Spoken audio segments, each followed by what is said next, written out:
2001, buddy. I'm a baby. But it is so far. You know, sometimes I wonder if maybe not cooked, but I'm definitely starting to like get a little bit of a sear. We're getting seared a little bit. Maybe not cooked all the way through, but the heat is increasing. The temperature exponentially. Slowly starting to get boiled like a frog. I wonder if it's if the point of all of this is to see how obvious they can be about it before they get people to, you know. Well, if you look at the inability of these kids to read and like think critically. Oh my goodness, it's dismal. 20% of high school graduates are functionally illiterate. Up to like 40 and 50% in some of the inner city, like Baltimore. And it's just getting worse. It's getting worse. Yeah. It's not getting better. All of this money we've thrown at the education system. So I mean, if you can get a bunch of retards, the purpose of the system you can be as open as you want about it. Yeah. You know, Brondo is what the plants crave because it's got the electrolytes. Because it's what the plants crave. Yeah, but you know, what are electrolytes? It's what the plants crave. It's Brondo. Yeah, but why? Because it's got electrolytes. Yeah, and that's where we're at. Right? It's water. What, you mean like what's in your toilet? Yeah. You know, we're there. We thought it was going to take 100 years, but, you know, it took one generation and some iPad kids. Yep. Hooray. Here we are. Grow your own food. Filter your water. Yeah. Use alternative monies. This has been Free Talk Live. Thanks for listening. There will be more tomorrow night. Peace.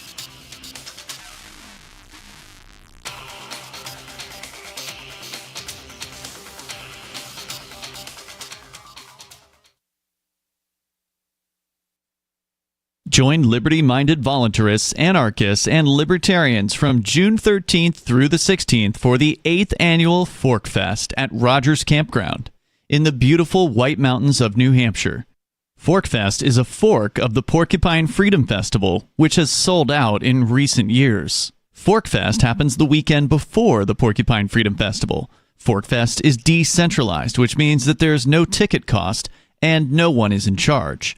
All you have to do to join the fun is reserve your camping site, RV site, or motel room with Rogers Campground for June 13th through the 16th. You can find out more at the unofficial website, forkfest.party. You can also connect with other attendees on the Forkfest Telegram and Matrix chat rooms, as well as the Forkfest forum. You can find links to those at forkfest.party. We hope to see you there June 13th through the 16th. forkfest.party.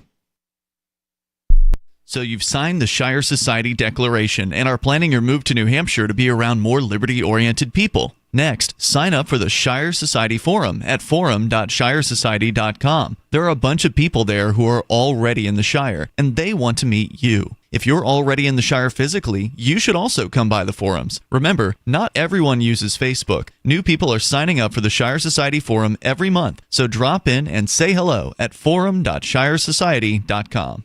Tired of cancel culture? Sick of mega tech corporations holding an axe over your head? Join the LRN.FM Matrix chat server. It's self-hosted, so no one else can tell us what to do or say. Don't like the existing channels? You can make your own. You can even connect into some of our channels from other Matrix servers. It's federated.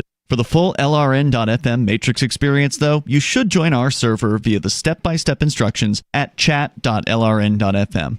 Chat.lrn.fm. You're 6 minutes away from a live episode of Free Talk Live. Listen live at freetalklive.com. From Feature Story News in Washington, I'm Nick Harper with the Week in Review. This week was again dominated by the US-Iran conflict and talk of a possible deal. Earlier in the week, the US and Iran exchanged 2 nights of strikes, and at one point US President Donald Trump promised to hit the country very hard before taking over Karg Island, the home of Iran's strategic oil facilities off the coast of the country. Ever since Mitch McCann sent this report. Hours after the US completed a second round of strikes against Iranian military targets near the Strait of Hormuz, President Trump suggested that the attacks may only be getting started. He wrote on his Truth Social platform on Thursday, the United States will be hitting Iran very hard tonight. He added that at some point in the not-too-distant future, the United States would take Karg Island and other oil infrastructure sites. Karg Island is a small coral island off the coast of Iran that handles the majority of the country's crude oil exports. Mr. Trump is frustrated at not being able to reach an agreement with Iran, despite suggesting multiple times that a deal was very close to being signed.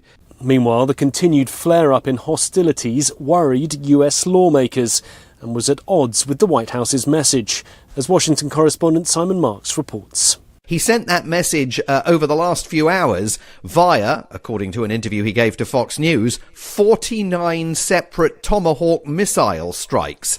That's a very, very significant piece of military action to be taking when you're simultaneously saying to Congress the war's over and hostilities haven't really occurred since April the 7th when the ceasefire initially came into force. Meanwhile, 3 Indian sailors were killed this week in a US military strike in the Gulf of Oman. Their families are demanding an investigation. The oil tanker on which they were travelling was hit for allegedly not following the US's military orders. FSN's Ishan Garg sent this report from New Delhi. Father of an Indian sailor who was on the MT Setabelo says he wants the government to investigate the circumstances that led to the death of 3 Indian crew members. US Central Command confirmed on Wednesday that it carried out precision strikes on the vessel's engine room after the ship allegedly failed to follow US military's orders, while Washington's blockade of the Strait of Hormuz continues. The Indian government says it has lodged a strong protest with the US and called for an end to hostilities in the Gulf region. Elon Musk this week became the world's first trillionaire after his company SpaceX went public on the Nasdaq exchange in New York City on Friday. The share price skyrocketed on the first day of trading. However, questions remain about whether the company is overvalued, especially amid warnings from SpaceX itself that it may never be profitable. For now, Musk remains a trillionaire on paper, as his worth is largely determined by the share price of SpaceX and Tesla. From Bureaus Worldwide, this is FSN. This week, the FIFA World Cup kicked off with the opening match in Mexico City. It's the largest ever football tournament, with a record 48 teams taking part across 3 host nations, Mexico, Canada and the United States. Security was tight ahead of the opening game amid problems over entry visas and thousands of unsold tickets due to high prices. FSN's Tony Waterman was in Mexico City with the fans. Those ticket prices ranging, most of them from hundreds of dollars into the thousands of dollars per ticket, really puts this World Cup out of reach for the average soccer fan. I was talking to a couple just yesterday who said they spent $7,000 on 2 tickets to today's opening match between Mexico and South Africa. And those are tickets that are in the nosebleed section of this stadium here in Mexico City. So that is very expensive for a lot of people. But as you mentioned, the FIFA president really defending this ticketing strategy, saying that it's a reflection of the demand for the World Cup. This week, renowned British artist David Hockney passed away at the age of 88. He was best known for his paintings of swimming pools, including one titled Portrait of Two Figures. It sold for over $90 million and held the world record price for a living artist. FSN's Laura Bentley sent this report from London.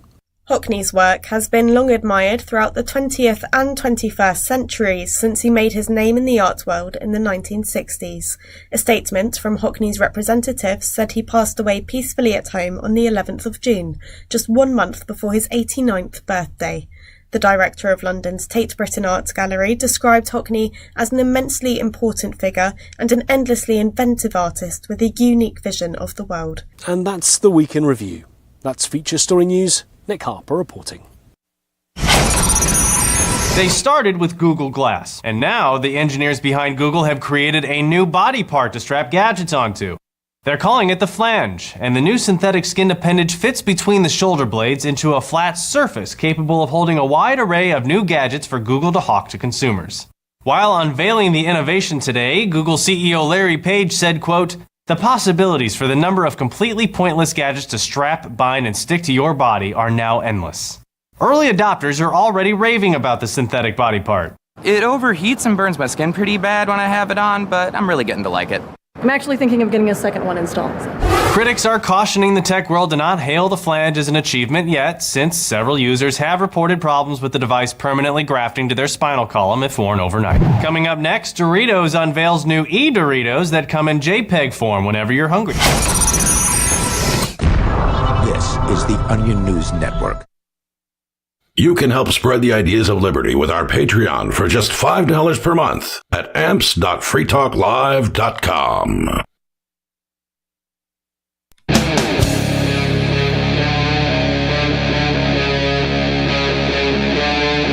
Free Talk Live.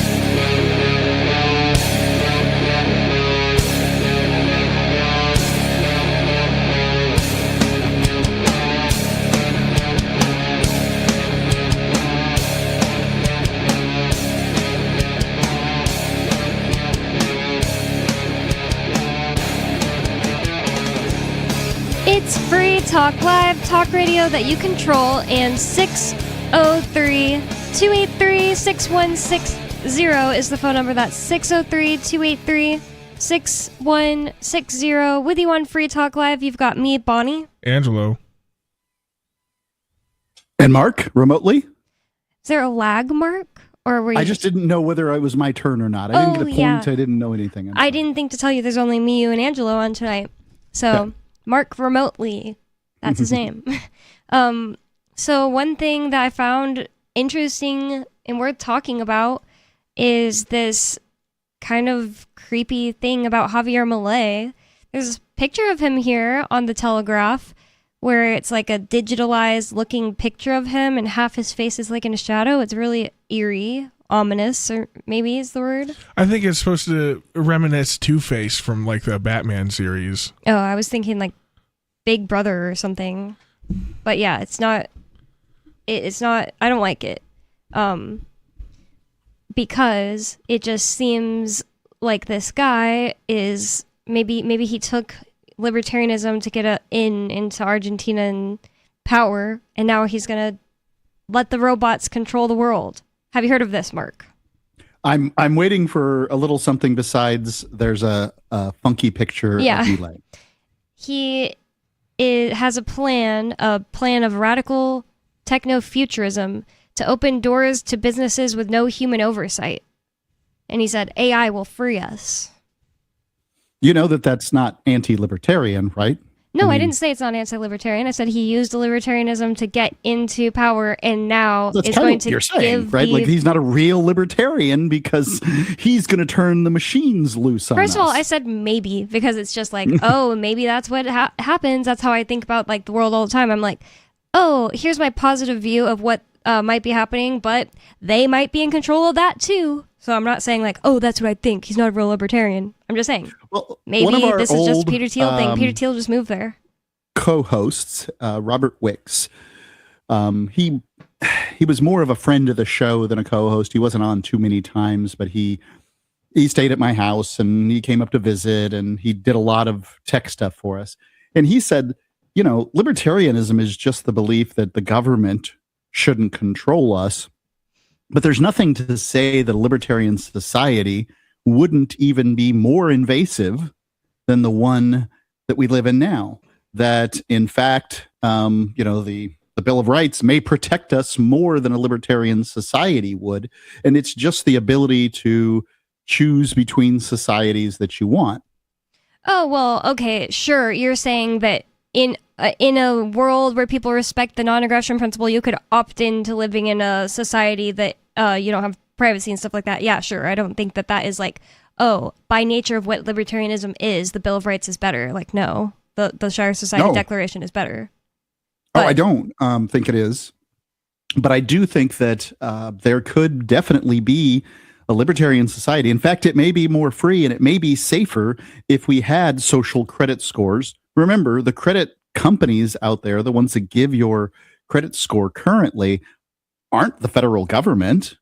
They're private companies, and they just give you a score based on things that banks tell them and stuff like that. I'm sure somebody who's like autistically into banking system would say like, oh, it's basically the government for this, that, and the other reason. Like, I mean, corporations are really close to the government already, but I don't know. I'm not saying I know that for sure. Many of them exist. You know, they use the most successful corporations and banks use the government in order to make money. Mm-hmm. They're working within a system of is instead of a system of ought. Free Talk Live exists within a world of ought, and that's kind of the way it is. Not much does, right? Like Free Talk Live talks about things, it doesn't do things. So we have to, you know, people who want to do things have to live in a world of is much more. So all I would say here is that, again, a libertarian world would give us many choices, and some of those choices, the best choice for you may be a world where all of your transactions are tracked and your location is known by, you know, great corporations and things like that. They can provide you excellent service if they know more things about you. Amazon, when it suggests things to me, it is not suggesting things to me that I don't want. Yeah, it definitely suggests things to me that I want. The worst part about Amazon and other corporations is just like they're working with the government. Their dealings with the government. Like, hey, here's all my information, and you're going to give it to the government. That's usually the biggest problem with them. Like, that's why I wouldn't want one of those Roombas that map your house. It's less about like the company Roomba having a map of my house, is because like then they work with the government, and then the government's like, hey, Roomba, pull up the map of her house for me so we can raid or something. Well, not even that, but the corporation, once it gets to a certain size, is going to use the government to lobby anti competition, right? They're gonna put rules in place to where they can eat those costs up front, whatever they are, and prevent competition from taking place through, but just through lobbying for regulations and policies like that. Yep. Like all this green stuff, right? Like Amazon and Walmart, they can handle the green taxes or the EPA regulations. They don't have to worry about them, and if they do get caught, they have enough money to just pay off the fine. Mm-hmm. So they get behind these kinds of movements and support the Green New Deal and these other kinds of bills. I also watched something about the woman behind Goop, aka Gwyneth Paltrow, inventing the term clean beauty, being like beauty products, quote unquote, being clean. And then her and her pals getting together and basically lobbying in California to make laws about quote unquote clean beauty, and it really doesn't have a definition, and it helped them and their businesses. Goop is her like clean beauty brand. Yeah, so like supposed to be like free of toxins and dyes and stuff like that. The thing is that like it doesn't really even have like a very clear definition, but like you have to do things in order to be considered clean to like sell things in California and things like that, and it's like just something that they created just to get out in front of, just to basically end competition and make this new market. And it was really they end up getting to corner the market for themselves by wielding lobby money. All under the name of like this like moral thing, just like the green situation. Yeah, I agree. It's also worth pointing out that banks do get caught. There's a Bank of England and the LIBOR scandal. There's been many banks and bankers that are caught, and very scant few of them ever see a prison cell. But by God, when my business partner Ian Freeman sells a few Bitcoin online to people who wanted them and gave them what they wanted, didn't rip anybody off, then he's got to go to prison. Yeah. By the way, if you want, please, I'm begging you right now, go to freeiannow.org. And don't mistake what I have to say. I don't trust Javier Milei or any other politician to implement an AI scheme that is going to somehow make me freer by using the government. I don't. I don't know. I'm enough of a libertarian that I wouldn't go for that particular song and dance. But I do think it's an interesting point that libertarian societies, if given the opportunity, will provide all kinds of different services to those that wish to live in them. And I think that they probably necessarily, those societies, have to be small and then work together in ways that, might work better or not better, just whatever, to find out. And I'd say that if you don't want to be tracked by the AI monster at this point, you probably should move to Central America or South America, because these things are the United States, China, they're way ahead in this particular area. Yeah, have you heard about all the murders going on there right now? There are people, this would be something we should probably talk about on the show tonight at some point. I'm going to go to the phones first, but basically in China, a bunch of people are mad at the CCP, and they're doing things like random terror attacks, which is definitely not a good idea, or not good and not right. And they're also targeting politicians, which I feel differently about. Let's go to the phones. We have Dave Ridley in Colorado. Dave Ridley, you're on Free Talk Live. What's on your mind? Yeah, well, you guys were talking about AI, and I have an AI subject I've been wanting to talk about. Okay. So this is positive, kind of like last week or the week before, maybe.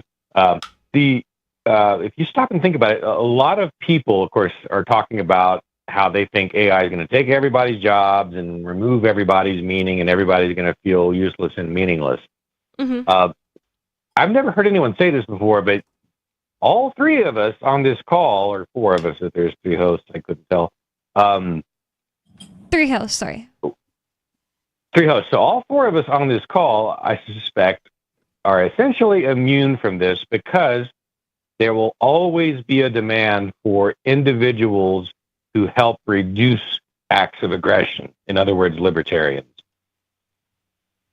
I don't know. Why? What do you mean a demand for libertarians? It seems to me that nobody likes us, wants us. Well, I mean, we're not going to be. Jean Shaheen does not demand us. She does not want more of us. but there is a segment of the population, probably about 15%, that's fiscally conservative, socially liberal, like us, and does not want people's rights taken away. And there will never be enough of us, right? So in a sense, at least that group of humanity will always want more of us. But I'm just a little lost on what that means about jobs. Like, I've never heard of somebody getting a job being a libertarian. I did. What do you mean? Jason Thorns did. Mark did. In what Bonnie ways? did. Do you mean Free Talk Live? Yeah, in a sense, that's getting paid to talk about your ideas on the air and taking liberty and turning it into a job. But I do think that there are people weird enough to listen to AI podcasts. Like, I don't even just think that. I saw people talking about it in a chat. It was a libertarian chat room where this guy, really cool guy, by the way, that lives in New Hampshire, he's been making and putting out his own AI podcast. It's his voice, essentially, talking on a different subject, and he's like putting it out, and people are like, "Oh, awesome! I liked this," and I'm like, "Why? I cannot wrap my mind around it. I would never listen to that." And somebody else commented like, "Oh, I've been not listening to podcasts recently. All I do is instead I talk to Grok out loud while I'm driving. I ask it questions and things like." You see what I mean? Yeah, I could totally see. So like almost like a phone call. Yeah, that's psycho. I said that. Okay, I can see I called it. that one cringe. Maybe not psycho, but it is cringe. Yeah, I called that one cringe when he said that. Well, why isn't, I mean, if you're just asking Grok questions and it's giving you answers, as opposed to, Grok, tell me what I should do with my life. What do you think I should have for lunch? I get those questions being a problem, but, I didn't say hey, Grok, what's the capital of South Dakota? What point does it become that? Yeah. If you're talking to the thing, instead of listening to conversations. Holding a conversation, like a philosophical discussion with Grok. Grok. Exactly. And that's what I'm trying to say. Basically, like, I don't think just being a libertarian is a job, and I do think jobs like radio show host could easily be taken over by AI. I think there's something with the in-person part of it, like the real human like being. Me, well, there's a lot of people that are going to seek that out. Yeah, I think a lot of because it'll become novel, right? Novelty will go away because the algorithm will just kind of eventually baseline out, and everything will start to be similar. And novelty will be scant, so people will go out of their way to find new or like human interactions. That's why like comedy's up. Like right after like in-person comedy shows, like stand-up, it's doing the best it's done in decades right now. Yeah. Why is that?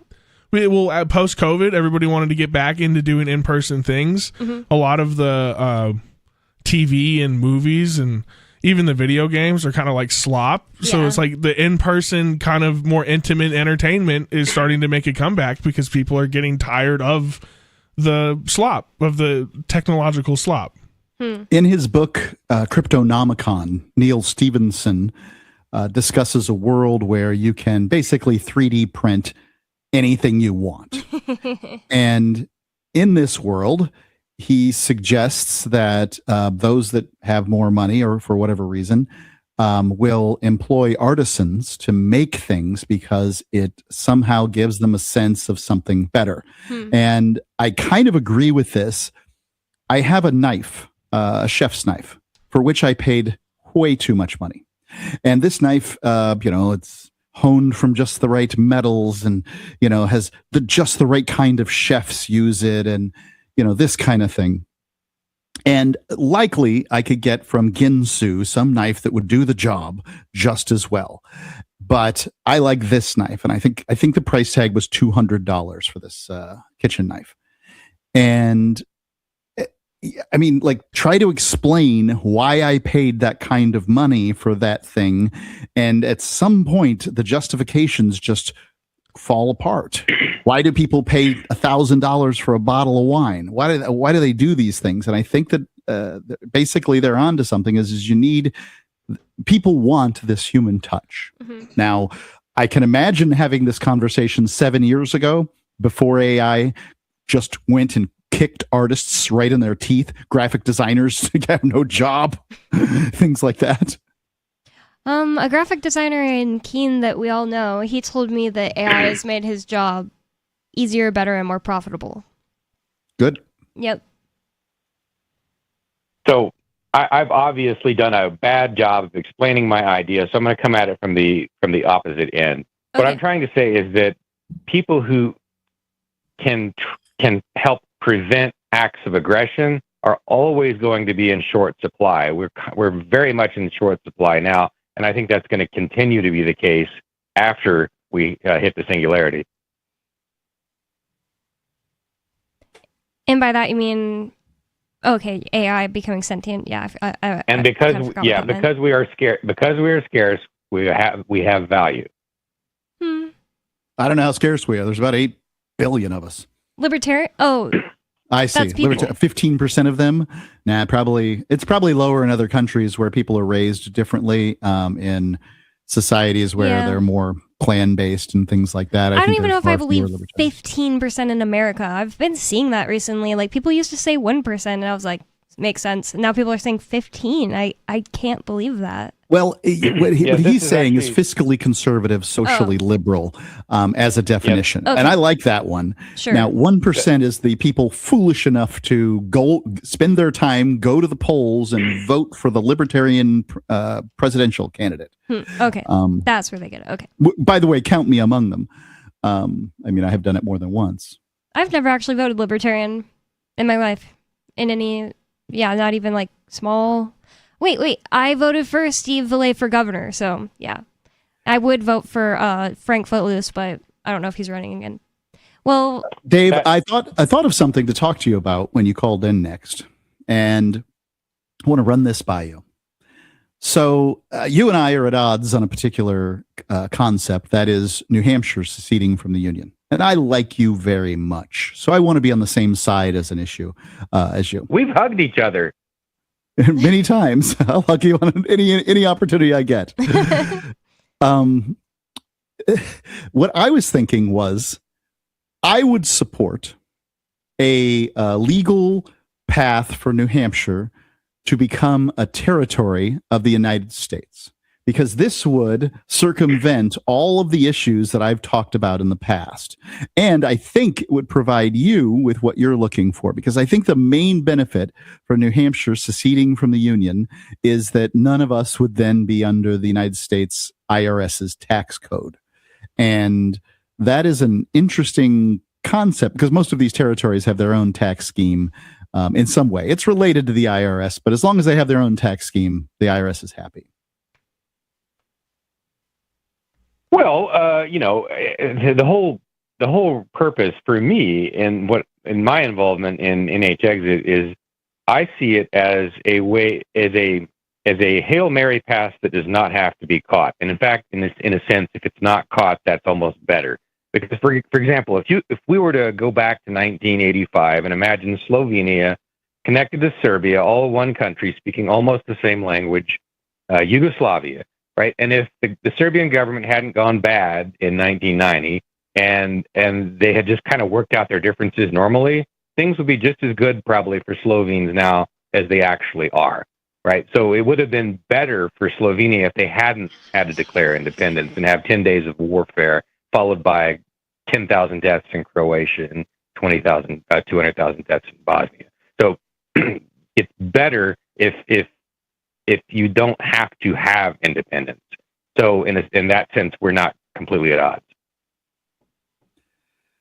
Well, absolutely. I think the number one advantage to New Hampshire seceding would be getting rid of the IRS and the income tax, and frankly, a global tax, which I find United States' global tax to be odd in so much as it's the only country in the world that basically has it. Yeah. On the flip side of what I'm saying is that, according to Ana Stanic, the daughter of the man who led the illegal independence referendum in Slovenia in 1990, she says you cannot start talking about independence early enough. You've got to start thinking about it at the earliest possible moment, because we know what happened in Slovenia when we got independence, but we weren't ready for it, right? It was kind of a sudden thing. So it's good to have this discussion going on. It gets people talking about us. It causes our enemies to crap pyramids. And it's very useful right now. It doesn't need to ever actually happen to be a useful discussion. Hopefully it will happen, though. Well, Slovenia seems like a modern and peaceful country. I was there just a couple of weeks ago, and it's beautiful. I take that back. What I said. Hopefully it will happen. In a sense, hopefully it won't have to happen, because the United States government will just not grow fast enough to make itself, unbearable to live under. Yeah, I think that it's pretty clear that the United States government at some point in history is going to disappear. Every nation has. I mean, I'm sure there are Romans sitting around in 1 AD chit-chatting about, oh, no, Rome couldn't go anywhere. This is why we are here forever. And sure enough, they went away. It took a long time, especially if you count Byzantine as Rome, as many Westerners don't. So is your mind being changed, Mark? No. Oh, okay. Want to talk more about it? I'd love to talk about New Hampshire secession. I think it's want to stay on planning out. Ridley? Okay. All right, thank you. More Free Talk Live coming up. More about New Hampshire secession. Wonder how many listeners think that it's even possible. Call in 603-283-6160. That's 603-283-6160. More Free Talk Live coming up. Avoid an unpleasant surprise at checkout. I'm Holland Cook with Inflation Hacks. You scored a great hotel rate online, but Mike, a frequent business traveler, warns about hidden fees. Some are mandatory, but others may only apply if you use certain services. If you don't expect to take advantage of the amenities a fee covers, try asking the hotel to remove it. And to duck that pricey daily Wi-Fi charge, use the personal hotspot feature on your smartphone. Before you book, Mike recommends resortfeechecker.com. Also on our blog, Anne Marie says she has sold lots of books that were gathering dust on Amazon. She says she still browses in bookstores, then buys used copies on Amazon if she can't find what she's looking for at the library. How are you coping? Post your inflation hacks at andyoucanquoteme.com. From Feature Story News in Washington, I'm Nick Harper with the Week in Review. This week was again dominated by the US-Iran conflict and talk of a possible deal. Earlier in the week, the US and Iran exchanged 2 nights of strikes, and at one point US President Donald Trump promised to hit the country very hard before taking over Karg Island, the home of Iran's strategic oil facilities off the coast of the country. Ever since Mitch McCann sent this report. Hours after the US completed a second round of strikes against Iranian military targets near the Strait of Hormuz, President Trump suggested that the attacks may only be getting started. He wrote on his Truth Social platform on Thursday, the United States will be hitting Iran very hard tonight. He added that at some point in the not-too-distant future, the United States would take Kharg Island and other oil infrastructure sites. Kharg Island is a small coral island off the coast of Iran that handles the majority of the country's crude oil exports. Mr. Trump is frustrated at not being able to reach an agreement with Iran, despite suggesting multiple times that a deal was very close to being signed. Meanwhile, the continued flare-up in hostilities worried US lawmakers and was at odds with the White House's message, as Washington correspondent Simon Marks reports. He sent that message over the last few hours via, according to an interview he gave to Fox News, 49 separate Tomahawk missile strikes. That's a very, very significant piece of military action to be taking when you're simultaneously saying to Congress the war's over and hostilities haven't really occurred since April the 7th when the ceasefire initially came into force. Meanwhile, 3 Indian sailors were killed this week in a US military strike in the Gulf of Oman. Their families are demanding an investigation. The oil tanker on which they were travelling was hit for allegedly not following the US's military orders. FSN's Ishan Garg sent this report from New Delhi. Father of an Indian sailor who was on the MT Setabelo says he wants the government to investigate the circumstances that led to the death of 3 Indian crew members. US Central Command confirmed on Wednesday that it carried out precision strikes on the vessel's engine room after the ship allegedly failed to follow US military's orders, while Washington's blockade of the Strait of Hormuz continues. The Indian government says it has lodged a strong protest with the US and called for an end to hostilities in the Gulf region. Elon Musk this week became the world's first trillionaire after his company SpaceX went public on the Nasdaq exchange in New York City on Friday. The share price skyrocketed on the first day of trading. However, questions remain about whether the company is overvalued, especially amid warnings from SpaceX itself that it may never be profitable. For now, Musk remains a trillionaire on paper, as his worth is largely determined by the share price of SpaceX and Tesla. From Bureaus Worldwide, this is FSN. Yep, we still do email. Drop your email address in the entry box at freetalklive.com, and you'll be kept in the loop with Free Talk Live.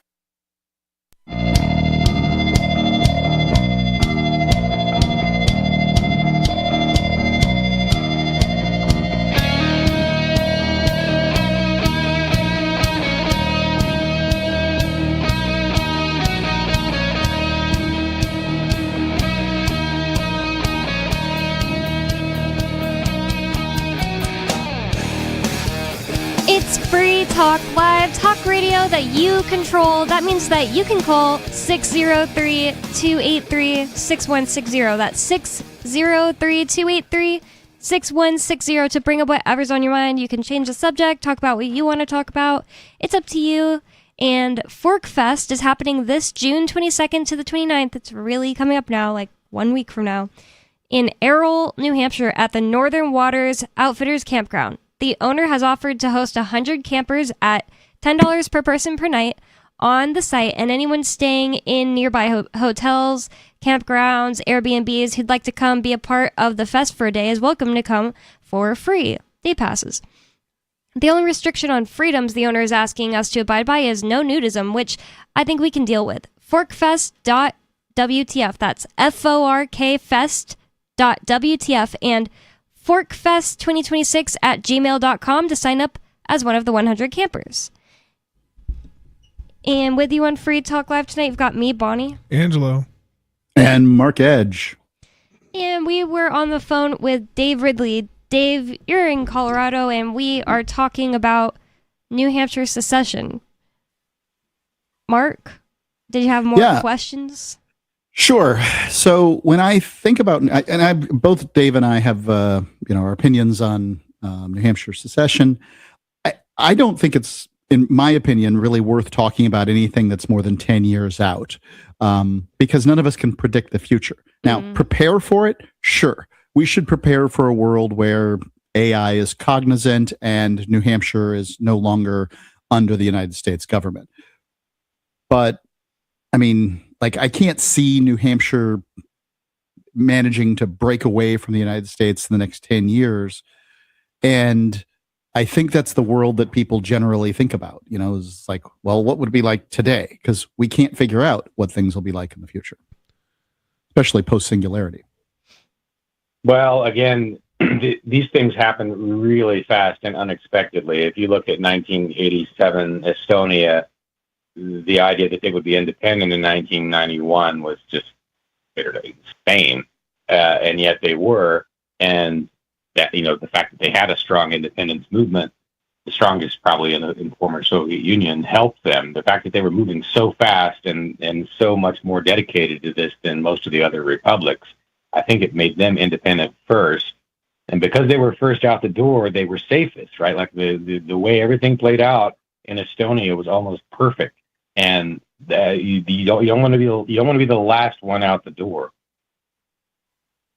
The United States is a little different than the Soviet Union in so much as its mandates are essentially handed down with money, right? So if you want to get the millions of dollars from the the National Transportation Board, or what do they call that, NTSB or something, then you have to have you have to mandate that your citizens wear seatbelts. New Hampshire has foregone this particular mandate, and also those millions of dollars.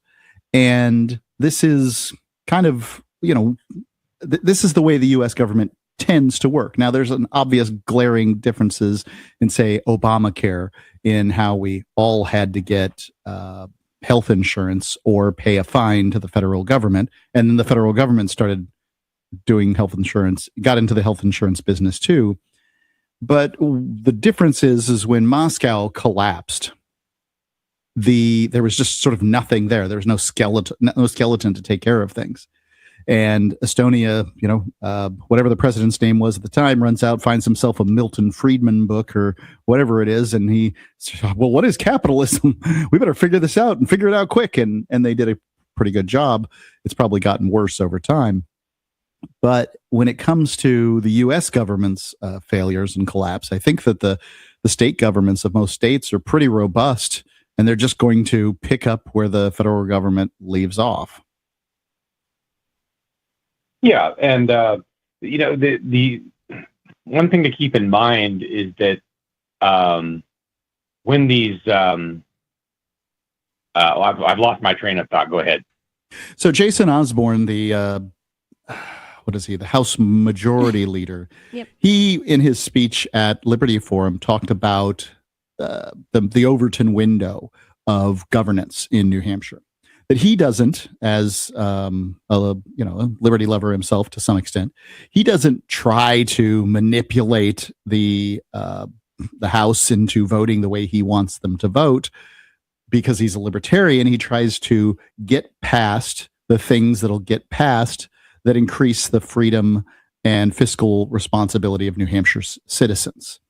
And this seems like the way forward, right? Or at least the way that I see that's going to work is that, we get enough people into the New Hampshire government, and, maybe at some point they start talking about, how to get more freedom from Washington, D.C. and what that would look like. But it seems like there's a lot of layers to the onion that still need to be peeled first. The ideal end game would be just a gradual situation where the federal government does less and less inside New Hampshire. It bothers fewer and fewer people, and things get more and more prosperous in New Hampshire. On the way between here and there, every stop counts. So if you've got, for instance, in 2016, I think it's the strong independence movement that they had in Scotland created a completely different effect between two different similar things that happened in Scotland and New Hampshire. So in New Hampshire, a state rep, Al Baldessaro, I think who most of us know, yep. He made a statement that Hillary Clinton should be hung for treason. right about the same time. I didn't know that. He seems he seems kind of milquetoast for saying something like that. That's crazy. Well, and right about the same time in Scotland, a Scottish MP or MEP, I forget which, made a similar statement about the royal family. He said, "Off with their heads." Nothing happened to the Scottish MP, right? There was an article about it, right? But Al Baldessaro got a visit from the Secret Service. And if there had been a really strong independence movement in New Hampshire like there is in Scotland, the central government would have been much more cautious about sending SS agents to his door. Yeah, that is really crazy. Are you saying because Scotland is kind of independent from Great Britain? I know it's part of it, but... Well, Scotland had a full-blown independence referendum around 2014, and they came within 2% of becoming an independent country. So, again, the fact they had that helped protect their MP. Nice. I've also heard that in Northern Ireland, they had something called what is it called? The IDA? The IRA? They have the IRA, and because they have the IRA, all of their horrible laws in the UK about not being able to say what you want on the internet can't be enforced there because they just simply don't want the smoke from the IRA because the IRA says whatever they want. Yeah, but isn't the IRA like a communist paramilitary group? Aren't they socialists? Yeah, but all I'm saying is it technically protects the people that live in that area. They don't enforce those laws about you can't say anything that's racist online or whatever it is. Well, that's probably going to change after whatever just happened this weekend in Belfast. What part's going to change? You think that they're going to start enforcing it? Yeah. I think that they won't because they genuinely don't want the smoke. You know what I mean? Oh, I think they are. I think the UK government's very upset about the riots, and I think they're probably going to crack down because this is. I don't know if you know what's happened in Belfast over the weekend. Some guy. A Sudanese man was on top of an Irishman trying to cut his head off in the middle of the street, and it was captured on video. And they started rioting and burning Belfast, down houses known to be rented to migrants and stuff. I guess the equivalent of HUD houses here, full of migrants. So I guess targeted attacks on migrant housing and migrant hotels. Everybody's pointing the finger at Elon Musk. And blaming Twitter for their ability to, because everywhere else was suppressing it. All the other social media sites didn't let the posts go out about what is happening, right? They just wipe it. But Twitter just let people talk. And that was the result. So now the BBC is like, oh, these Nazis have taken over on Twitter. We have to crack down on Twitter because the Nazis have been mobilized through Twitter. So expect some crackdowns from the UK on Twitter and some. I'm other curious social who's medias. more powerful at this point, X.com or the UK government, because the last time the UK government tried to crack down on Ireland and the activities of armed, pissed off Irishmen, it did not go well for them, and I predict a similar occurrence this go around too. I don't think it's going to go well for them. But you might be right that they'll crack down. They're going to try. They're going to try. BBC's already, talking about what we know about how the racists were mobilized in Belfast, and they're going over all the Twitter sphere, places that were encouraging people to get out and make their voices heard, and it's the same thing. It's the same kind of thing you read about the BLM riots. From a right-wing media source, we found out that they're talking on apps. Well, yeah, young people talk on apps. What do you want? It's interesting to see how government is just government at the end of the day, and they're just going to spin it however they need to in order to capture and control the people that they need captured and controlled in the moment. When government gets in and does things like Palantir, that scares the pants off of me. When government says we're going to crack down on speech and platforms like X, it does not scare me at all. It says to me, oh, good. I can't wait till you do that because, people, we're not that kind of monkey, right? We're not the kind of monkey that you can just put the bars around it and say, you're in a cage.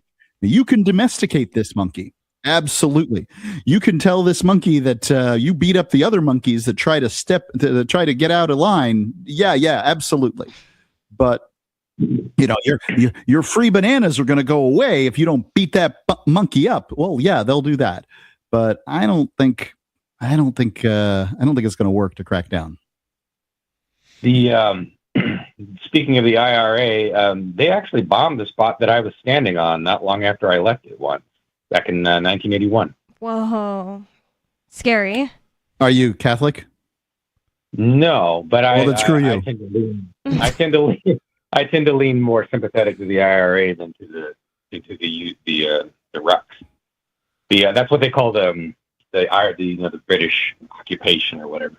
Well, then you would have died British, with honor. The Irish, they were the Catholics? Yeah. Yes. Yeah.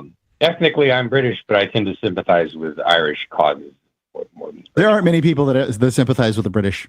There just aren't that many. I know someone.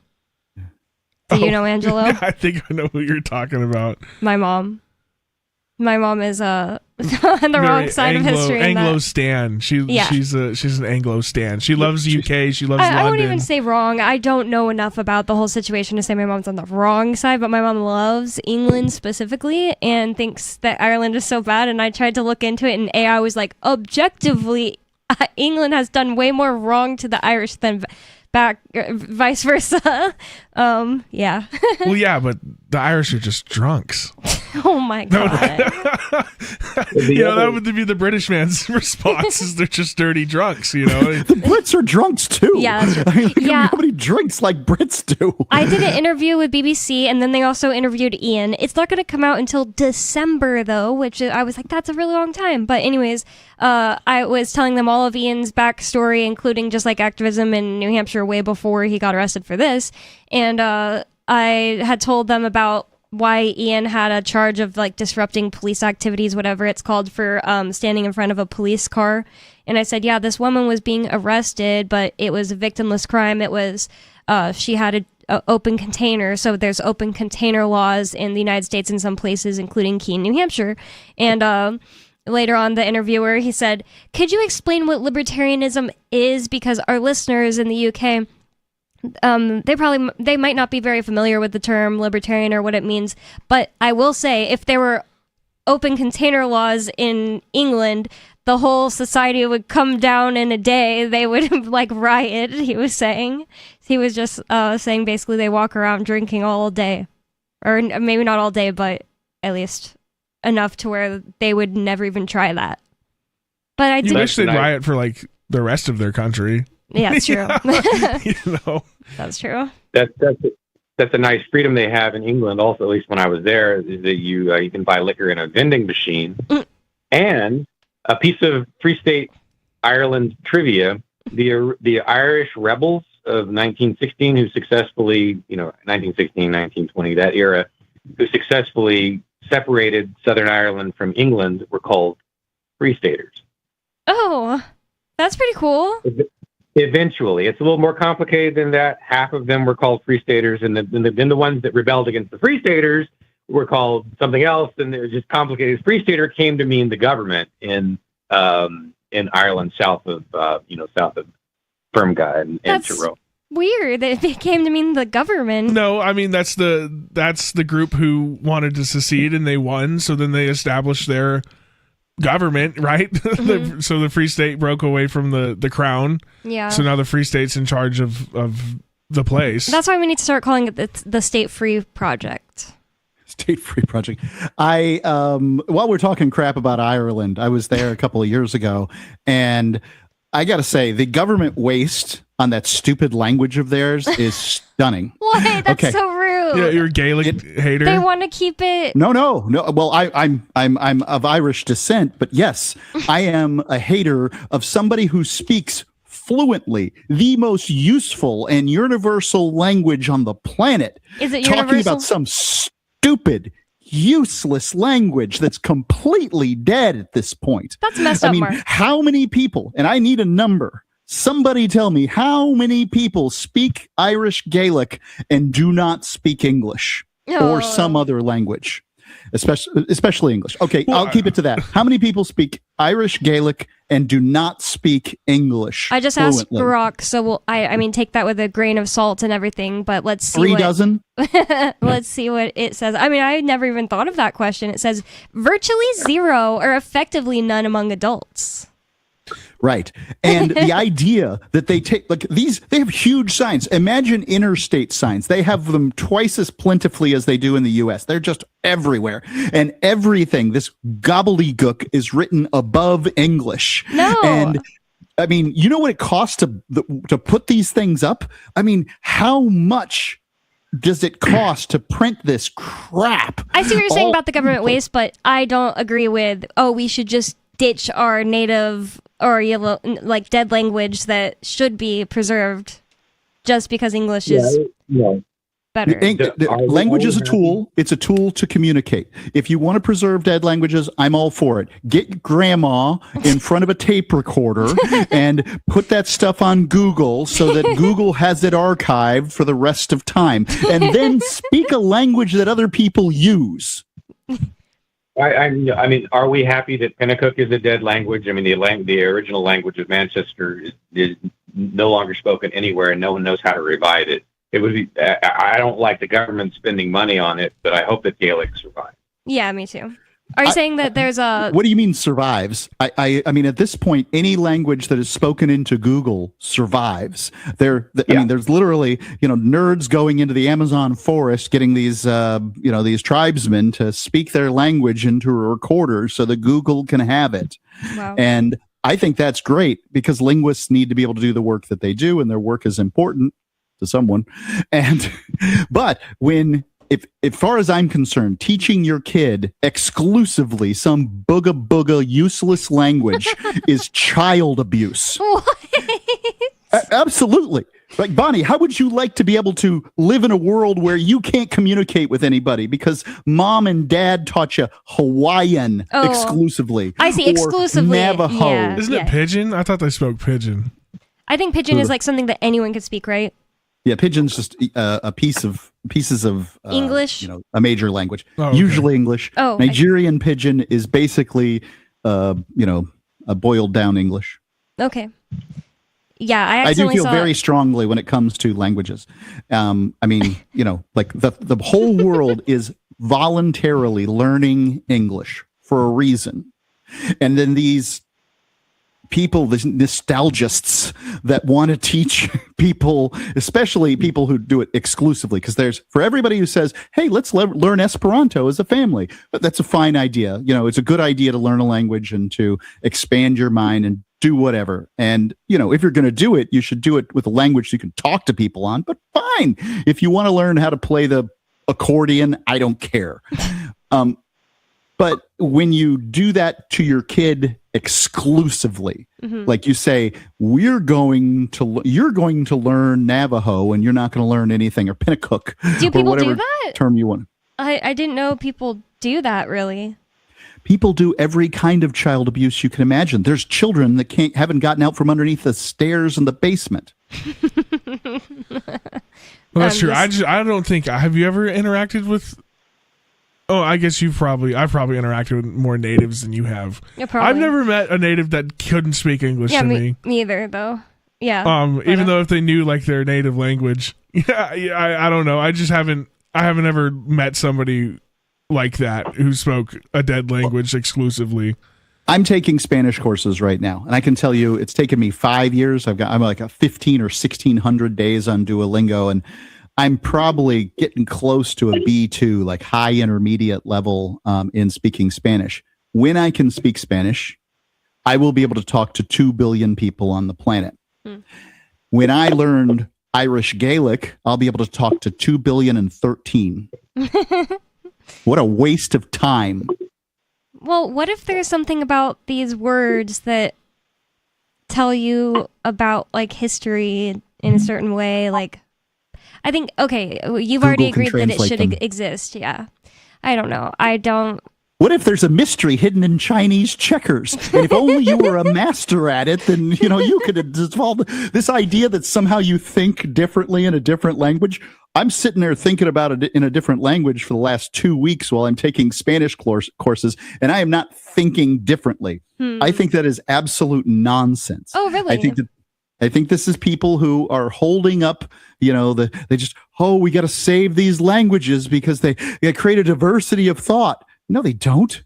Really? Okay. It's just a communication tool. Since I've never became fluent in a second language, I would have just believed somebody if they said that. They do. I don't believe them. Well, I'd like to hear more evidence. Dave, did we finish talking about everything you wanted to say about secession? I have taken enough of your time. Thank you so much for the Thanks, call. Dave. Thanks for your time. And 603-283-6160 is the phone number to get in on the conversation with us. Call in and make Mark say something else divisive on the radio. And super mean. I think it's like if you're walking down the street with your family and you're all Irish and you're visiting another country and you can speak Gaelic together, that's pretty cool because no one else knows what you're saying. Well, I would give you that little code that can be used in that way. And there's, of course, history always has its exceptions. The Navajo used, what do they call them, code talkers or something like that back in World War II, 75 years ago or whatever. They used this language to communicate in code, and the Japanese couldn't break the code. And hey, that's great. And there's also this thing that people use. It's kind of like pig Latin, but different enough to each word to where it's hard to understand what they're saying, called carny. It's like, I'm not going to be able to explain the rules right off the top of your head, but you can use whatever language you speak, and you, like, say you're going to say Bonnie, you'd say Bonizzy or something like that, Bonazly. And when you're speaking this to your mom or, whatever, like your family members, it's like other people around you cannot tell what you're saying unless they already have learned this and really practiced it too, because like it's hard to hear. But it's like kind of silly and ridiculous, but it's only for situations where you're like around other people and you don't want people to hear you. But if it was Gaelic, don't you think that's better? What do I think? Yeah. I think that if you learned Gaelic while you were growing up, it's fine to use it in your family. Okay. I think that if you're going to learn another language, learn Spanish. Yeah, it is such a hard task. More Free Talk Live coming up. Call in with your thoughts.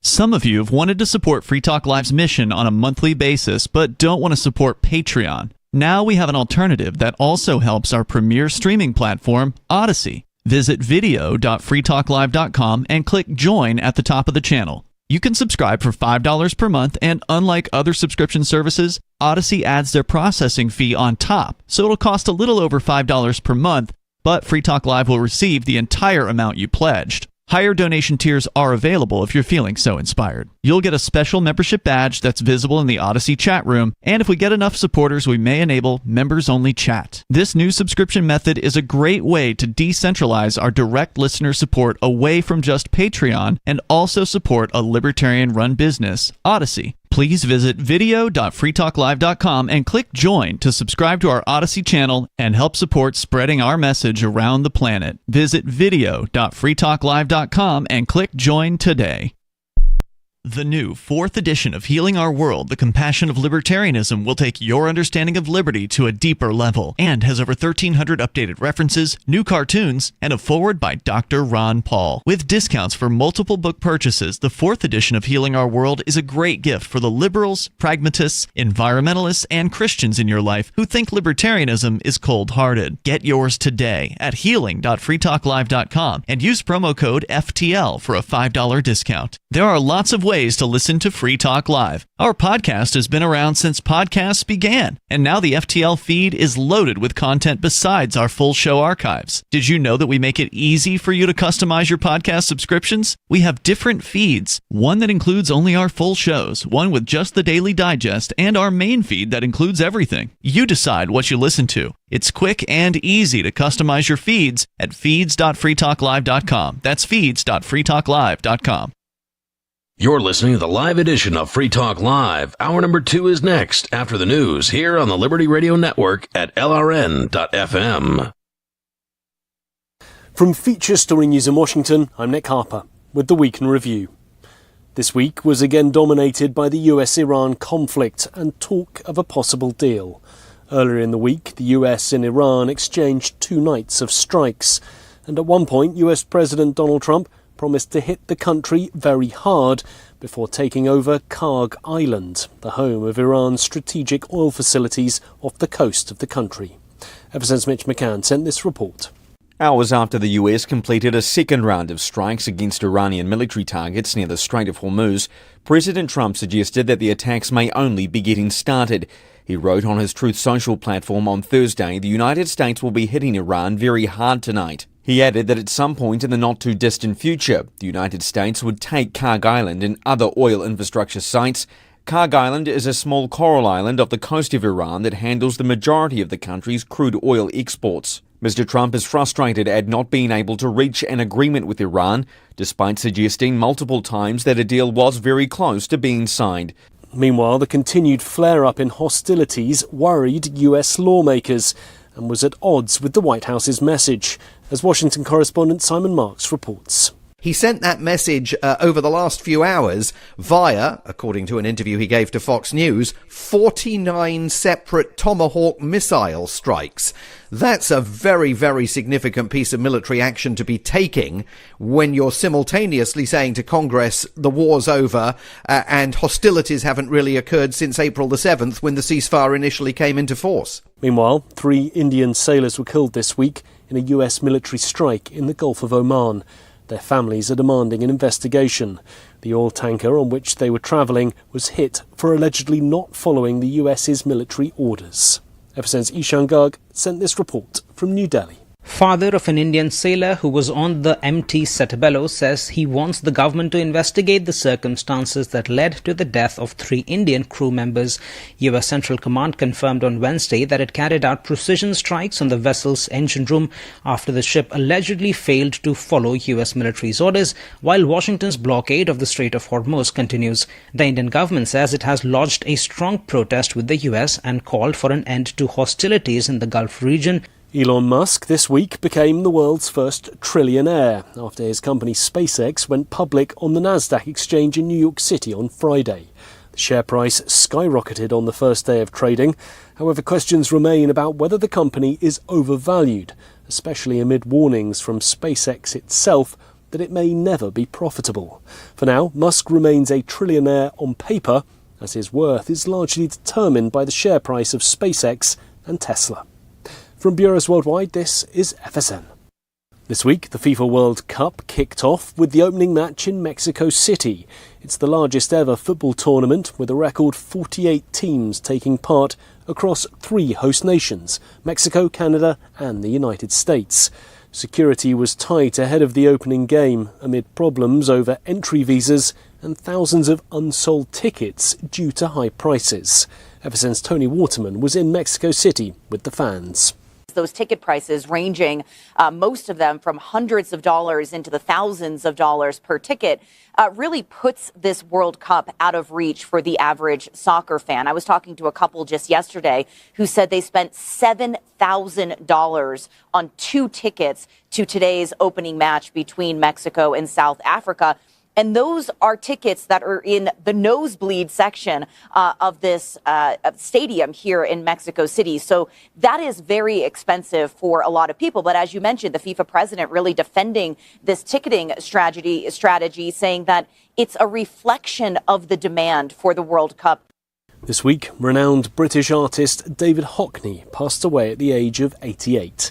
He was best known for his paintings of swimming pools, including one titled Portrait of Two Figures. It sold for over $90 million and held the world record price for a living artist. FSN's Laura Bentley sent this report from London. Hockney's work has been long admired throughout the 20th and 21st centuries since he made his name in the art world in the 1960s. A statement from Hockney's representatives said he passed away peacefully at home on the 11th of June, just 1 month before his 89th birthday. The director of London's Tate Britain Arts Gallery described Hockney as an immensely important figure and an endlessly inventive artist with a unique vision of the world. And that's the Week in Review. That's Feature Story News. Nick Harper reporting.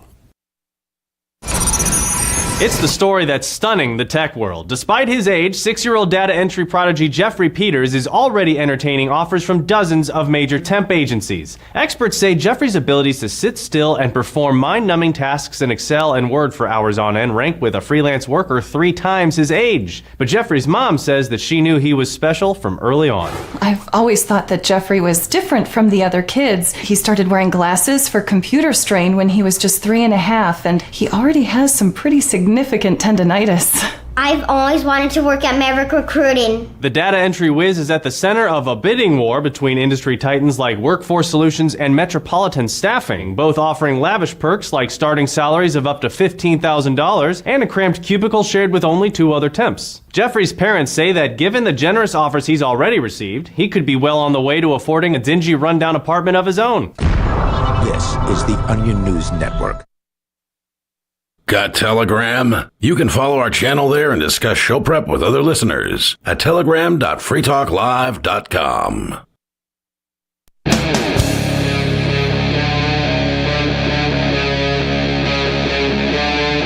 Free Talk Live.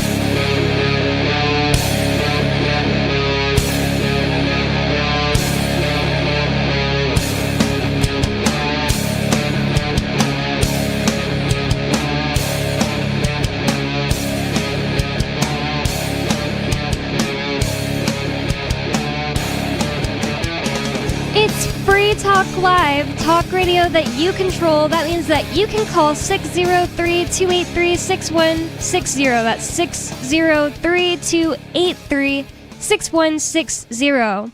And I would like to thank LRNCU1 for being an amplifier with us here at Free Talk Live. That means that LRNCU1 went to amps.freetalklive.com and signed up to support the show. AMPS stands for Advertise, Market, Promote, and Support. Thanks to LRNCU1 and everyone who supports us. Again, that's amps.com if you'd like to check out the perks and benefits of becoming an amplifier with us. And with you on Free Talk Live tonight, you've got me, Bonnie. Oh, censored you. You did. Angelo. And Mark Edge, remotely. And we already have some callers, so let's go to the phones. Again, that's 603-283-6160 if you'd like to get in on the conversation with us. We have Kai in New Hampshire. Kai, you're on Free Talk Live. What's on your mind? Hello, Bonnie. Hi. Thank you guys again for being willing to actually host us. We've been shadow banned across virtually every platform on the internet, particularly on X, which is sort of disappointing. We were hoping that might go better, but at this point, we're really not all that sanguine on the whole Elon Musk thing. Now, I personally am not all that sanguine on the president either. Just wondering, as you know us, we're here for the animals, for the plants, for music, for art, for liberation, for very interesting things. But, geopolitics is sort of a thing that we have to pay attention to. So, first off, we're wondering, what on earth was up with something this morning that our boyfriend Metatron saw about a global lockdown that the president was claiming was happening? Is that, made up? What's going on with that? So you are in communication with Metatron, the Archangel? Yes, that's our boyfriend. He's on the couch playing video games. Oh my... Wow. Yes, yes, we're not making any of this up. This is official disclosure. That's why it's being so heavily censored. We can tell you this. When we walk around New Hampshire and we look into the eyes of the people who realize what's going on, who are being liberated from what we call the Borg or the government or whatever you want to call it, they're by and large delighted to see us. They know who we are. They know what's going on. So, yes, this is happening. But, yes, he is the Metatron. This has been shown to us by divine triangulation. I was guided somehow to associate the name with him, but never told him. And then he randomly picked up a book that I have had for many, many years on angels and pointed to Metatron and said, "What's this about?" And I said, "Well, I don't know." And texted a friend of ours who happens to be Mennonite and said, "Can you please help us with this?" We're not actually sure if he's Mennonite. Apparently he's not really, doing the whole Mennonite thing. But anyway. Maybe he just doesn't want to pay Social Security tax. Huh? Maybe he just doesn't want to pay Social Security tax. which would be valid. Yeah, maybe. But and we said, what's up with that? And he, did like a couple of seconds of research and said, well, that has to do directly with the Book of Enoch, in which Enoch, who was a human, was taken up directly into a spaceship and shown a bunch of things. Now, our cat is trying to use the computer again. So I'm not really... I actually agree with you that it's possible that the thing that Enoch, is his name, Enoch was taken into was a spaceship because it was like a chariot with fire for wheels, something like that is how they described it. Like, think about how ancient backwoods Israelites would describe a spaceship if they saw, or a rocket.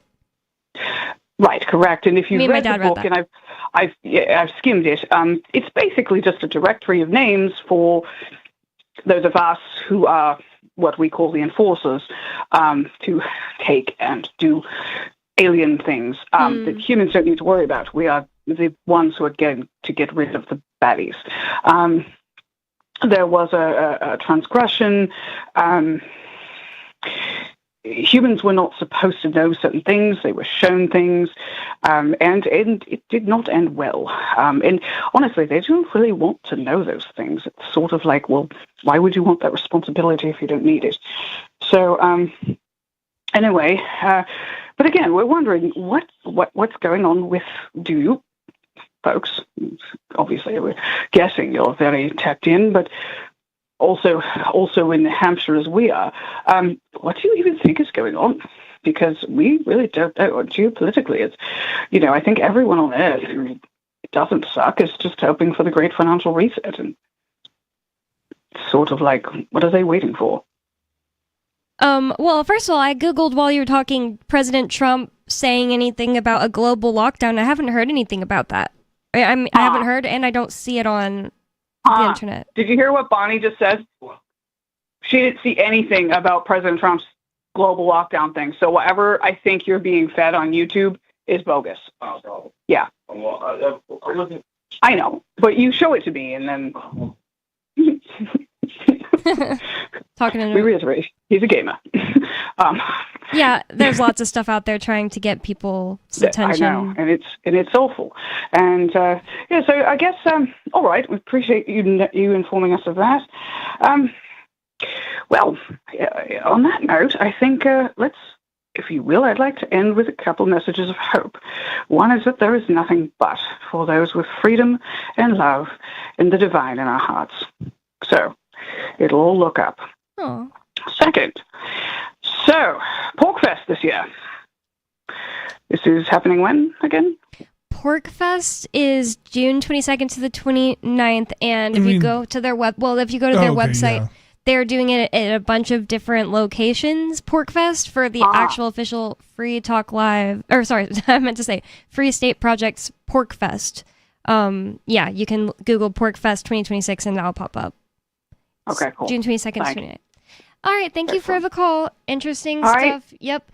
Metatron, apparently, I couldn't remember how Metatron was tied in, because me and my dad read the Book of Enoch. I read it out loud, and we were, like, driving somewhere, like, really far, so...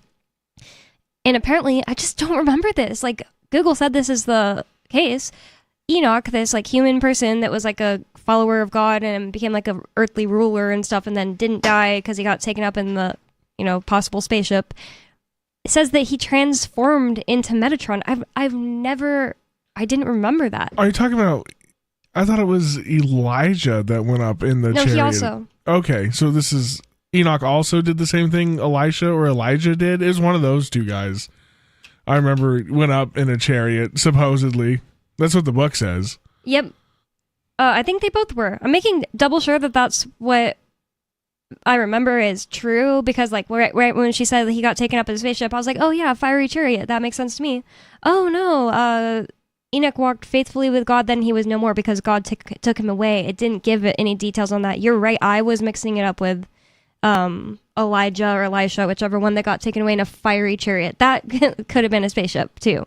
I guess they didn't say how Enoch disappeared, but I would like to know why Kai thought it was a spaceship, but I don't know if she probably just would assume a spaceship is involved in a lot more things than most people would, maybe. I don't know. She has a delightful voice. Yeah. interesting. I never heard that accent before. It's English. It was Yeah, it was on brand. It was on topic. So, A for that. Oh yeah, we were talking about England and stuff like that. Always interesting to see what kind of things are going on in the disclosure with Kai. So always call in if you're or got something to talk about, Kai. But if you'd like to talk about something, 603-283-6160. You can change the subject, bring up whatever's on your mind clearly. And we have Sarah in New Mexico on the line. Sarah, you're on Free Talk Live. What's on your mind? Oh, I just want to say that that my biggest accomplishment, I think, getting the voters out was that, they built a brand new, a county clerk building that was worth $1.6 million. And then they had a little metal box in the front. I never knew what it was for. So I finally figured it out 3 years later. It was a drop-off box for the mail-in ballots. So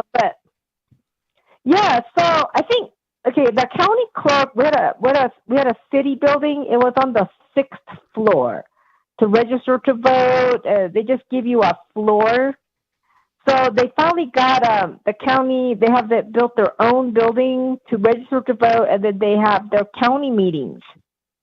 So, but they only did that after we broke a record for the presidential election. Oh, Sarah, most are you able to?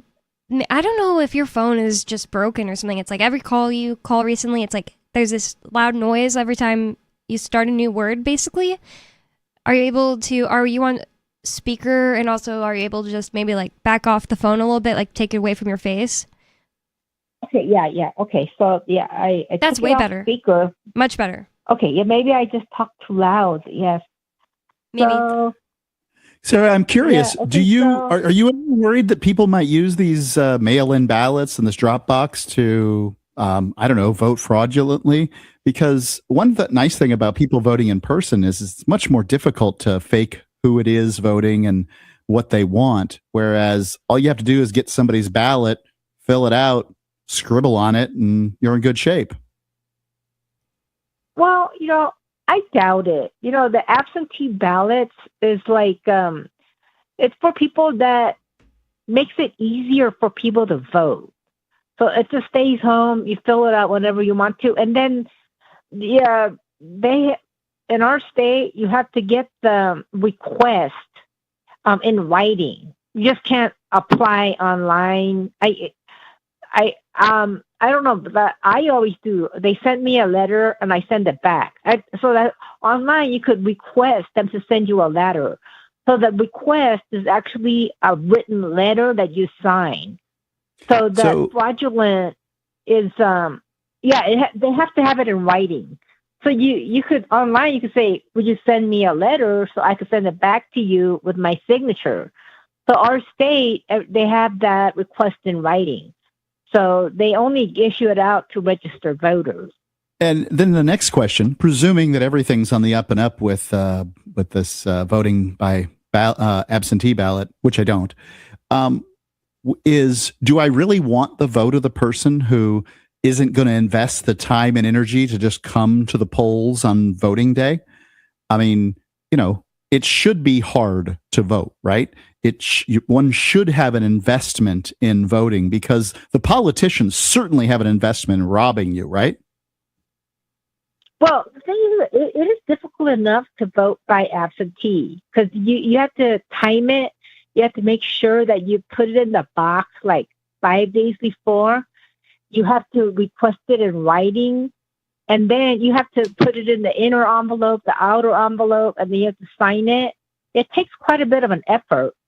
Not like the California. I was told that you could just write in the date when you mail it out, and they have to honor that. And then they accept the ballots a week after the election date. That's when the cutoff is.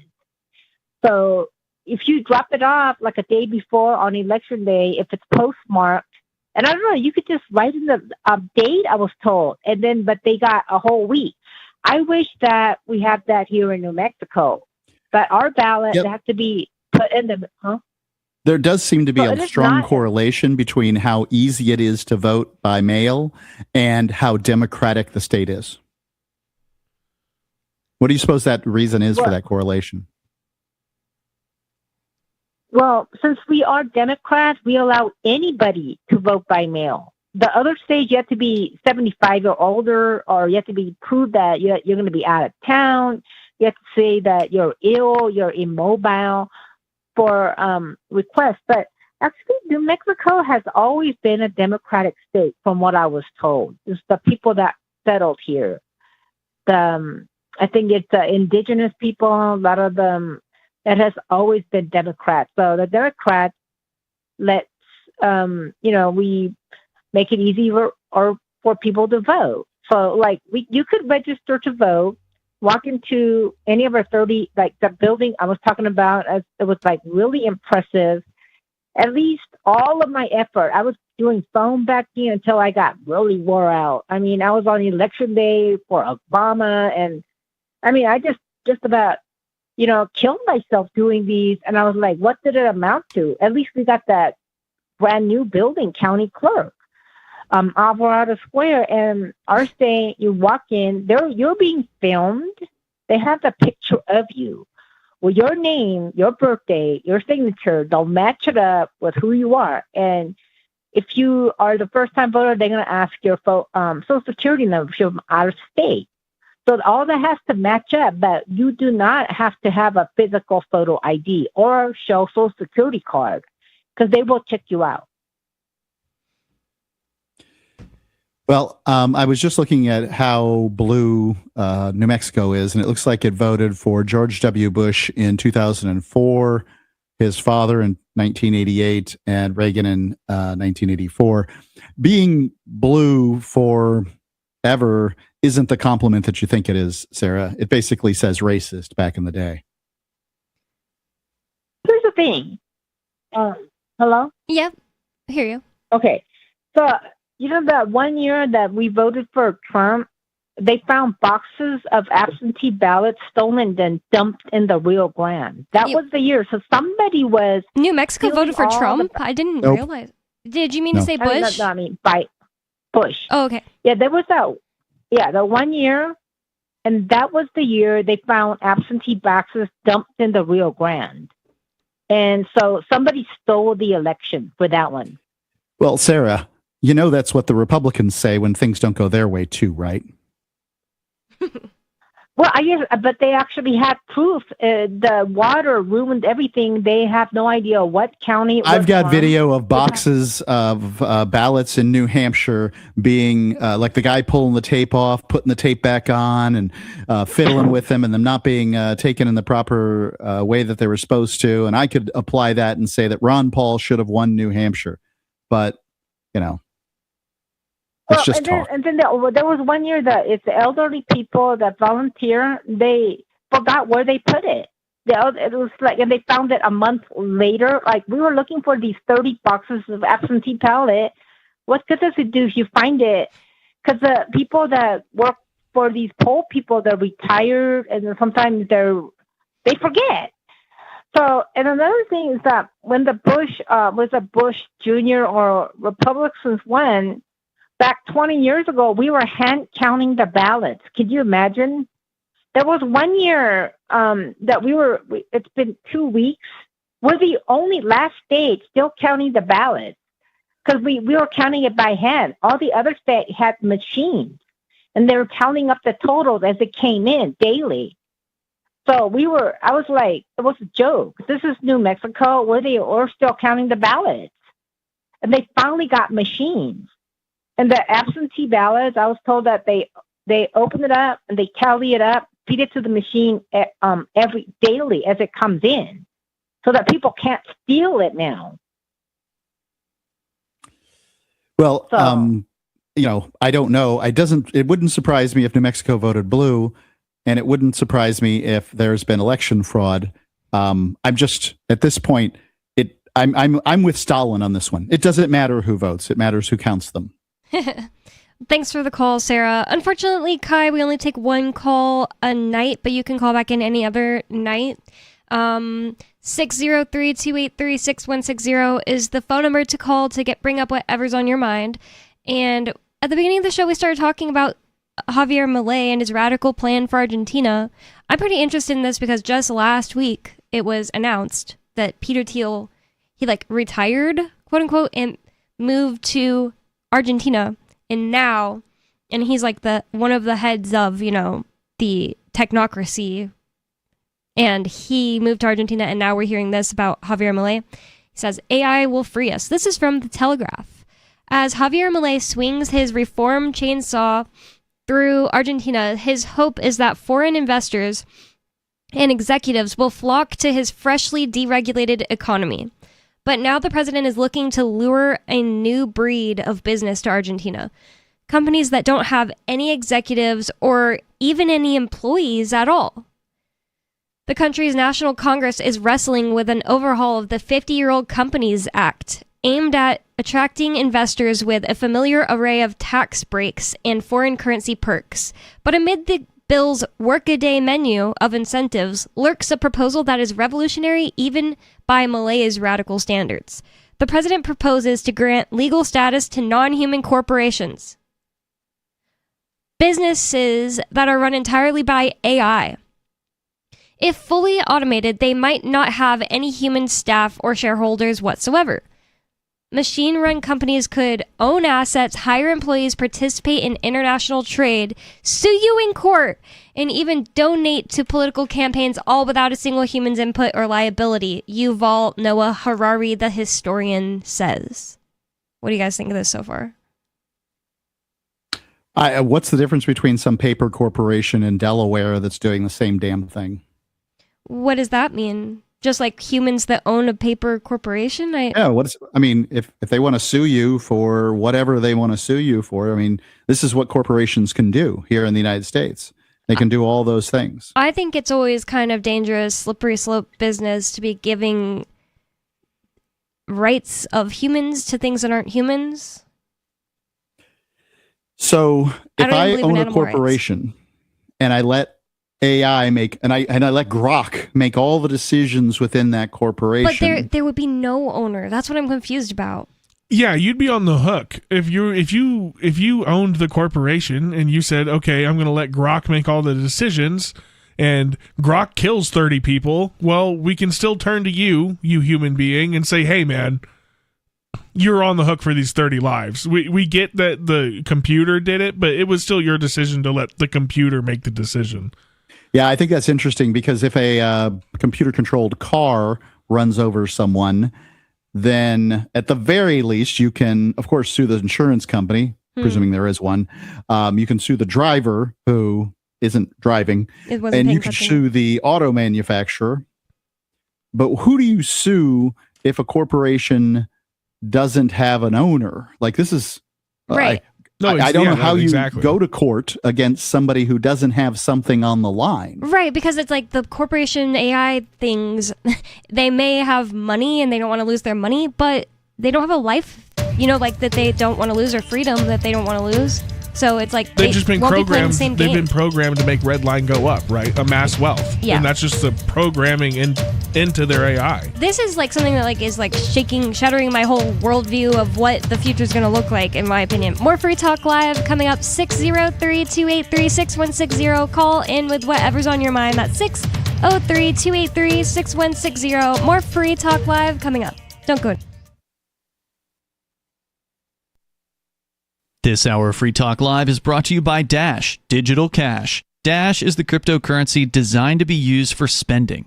Rising fees have made Bitcoin useless for purchases, but Dash continues to have fees less than 1 cent per transaction, and its features ensure Dash is undefeated as the most useful cryptocurrency in the marketplace. From a technical standpoint, Dash transactions are irreversible, and its network is protected from 51% attacks by their Chainlocks technology. There's no need to wait for a confirmation before considering a Dash transaction complete, so it's great for merchants. Dash is one of the oldest cryptocurrencies and is widely available on exchanges, including the decentralized Maya protocol, and in multi-crypto wallets. It's easy to get and use Dash. Start by learning more at Dash.org. Big thanks to the Dash DAO for sending us 32 Dash per month to promote Dash on the air. Visit dash.org to learn about Dash. Dash.org. From Feature Story News in Washington, I'm Nick Harper with the Week in Review. This week was again dominated by the US-Iran conflict and talk of a possible deal. Earlier in the week, the US and Iran exchanged 2 nights of strikes. And at one point, US President Donald Trump promised to hit the country very hard before taking over Karg Island, the home of Iran's strategic oil facilities off the coast of the country. FSN's Mitch McCann sent this report. Hours after the US completed a second round of strikes against Iranian military targets near the Strait of Hormuz, President Trump suggested that the attacks may only be getting started. He wrote on his Truth Social platform on Thursday, the United States will be hitting Iran very hard tonight. He added that at some point in the not-too-distant future, the United States would take Karg Island and other oil infrastructure sites. Karg Island is a small coral island off the coast of Iran that handles the majority of the country's crude oil exports. Mr. Trump is frustrated at not being able to reach an agreement with Iran, despite suggesting multiple times that a deal was very close to being signed. Meanwhile, the continued flare-up in hostilities worried US lawmakers and was at odds with the White House's message, as Washington correspondent Simon Marks reports. He sent that message over the last few hours via, according to an interview he gave to Fox News, 49 separate Tomahawk missile strikes. That's a very, very significant piece of military action to be taking when you're simultaneously saying to Congress the war's over and hostilities haven't really occurred since April the 7th when the ceasefire initially came into force. Meanwhile, 3 Indian sailors were killed this week in a US military strike in the Gulf of Oman. Their families are demanding an investigation. The oil tanker on which they were travelling was hit for allegedly not following the US's military orders. FSN's Ishan Garg sent this report from New Delhi. Father of an Indian sailor who was on the MT Setabelo says he wants the government to investigate the circumstances that led to the death of 3 Indian crew members. US Central Command confirmed on Wednesday that it carried out precision strikes on the vessel's engine room after the ship allegedly failed to follow US military's orders, while Washington's blockade of the Strait of Hormuz continues. The Indian government says it has lodged a strong protest with the US and called for an end to hostilities in the Gulf region. Elon Musk this week became the world's first trillionaire after his company SpaceX went public on the Nasdaq exchange in New York City on Friday. The share price skyrocketed on the first day of trading. However, questions remain about whether the company is overvalued, especially amid warnings from SpaceX itself that it may never be profitable. For now, Musk remains a trillionaire on paper, as his worth is largely determined by the share price of SpaceX and Tesla. From Bureaus Worldwide, this is FSN. Our Matrix server is about as free as internet chat can be. Join the existing rooms or create your own at chat.freetalklive.com.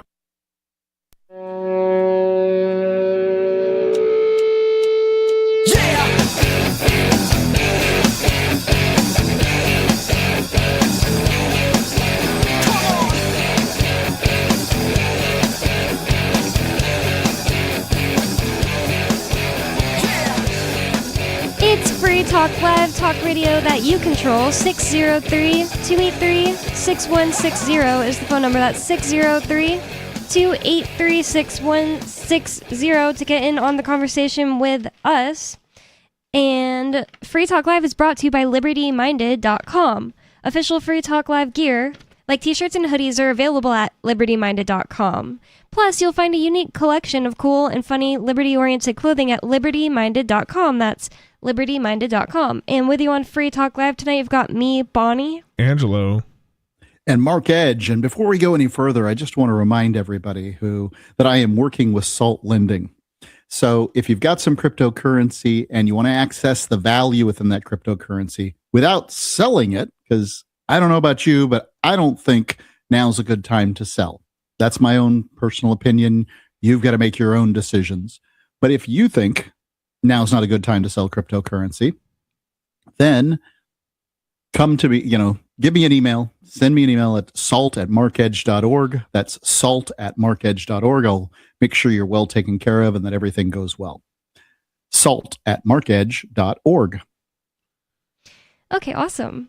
So we were talking last segment about this idea that Javier Milei wants to grant legal status to, quote, non-human corporations, businesses that are run entirely by AI.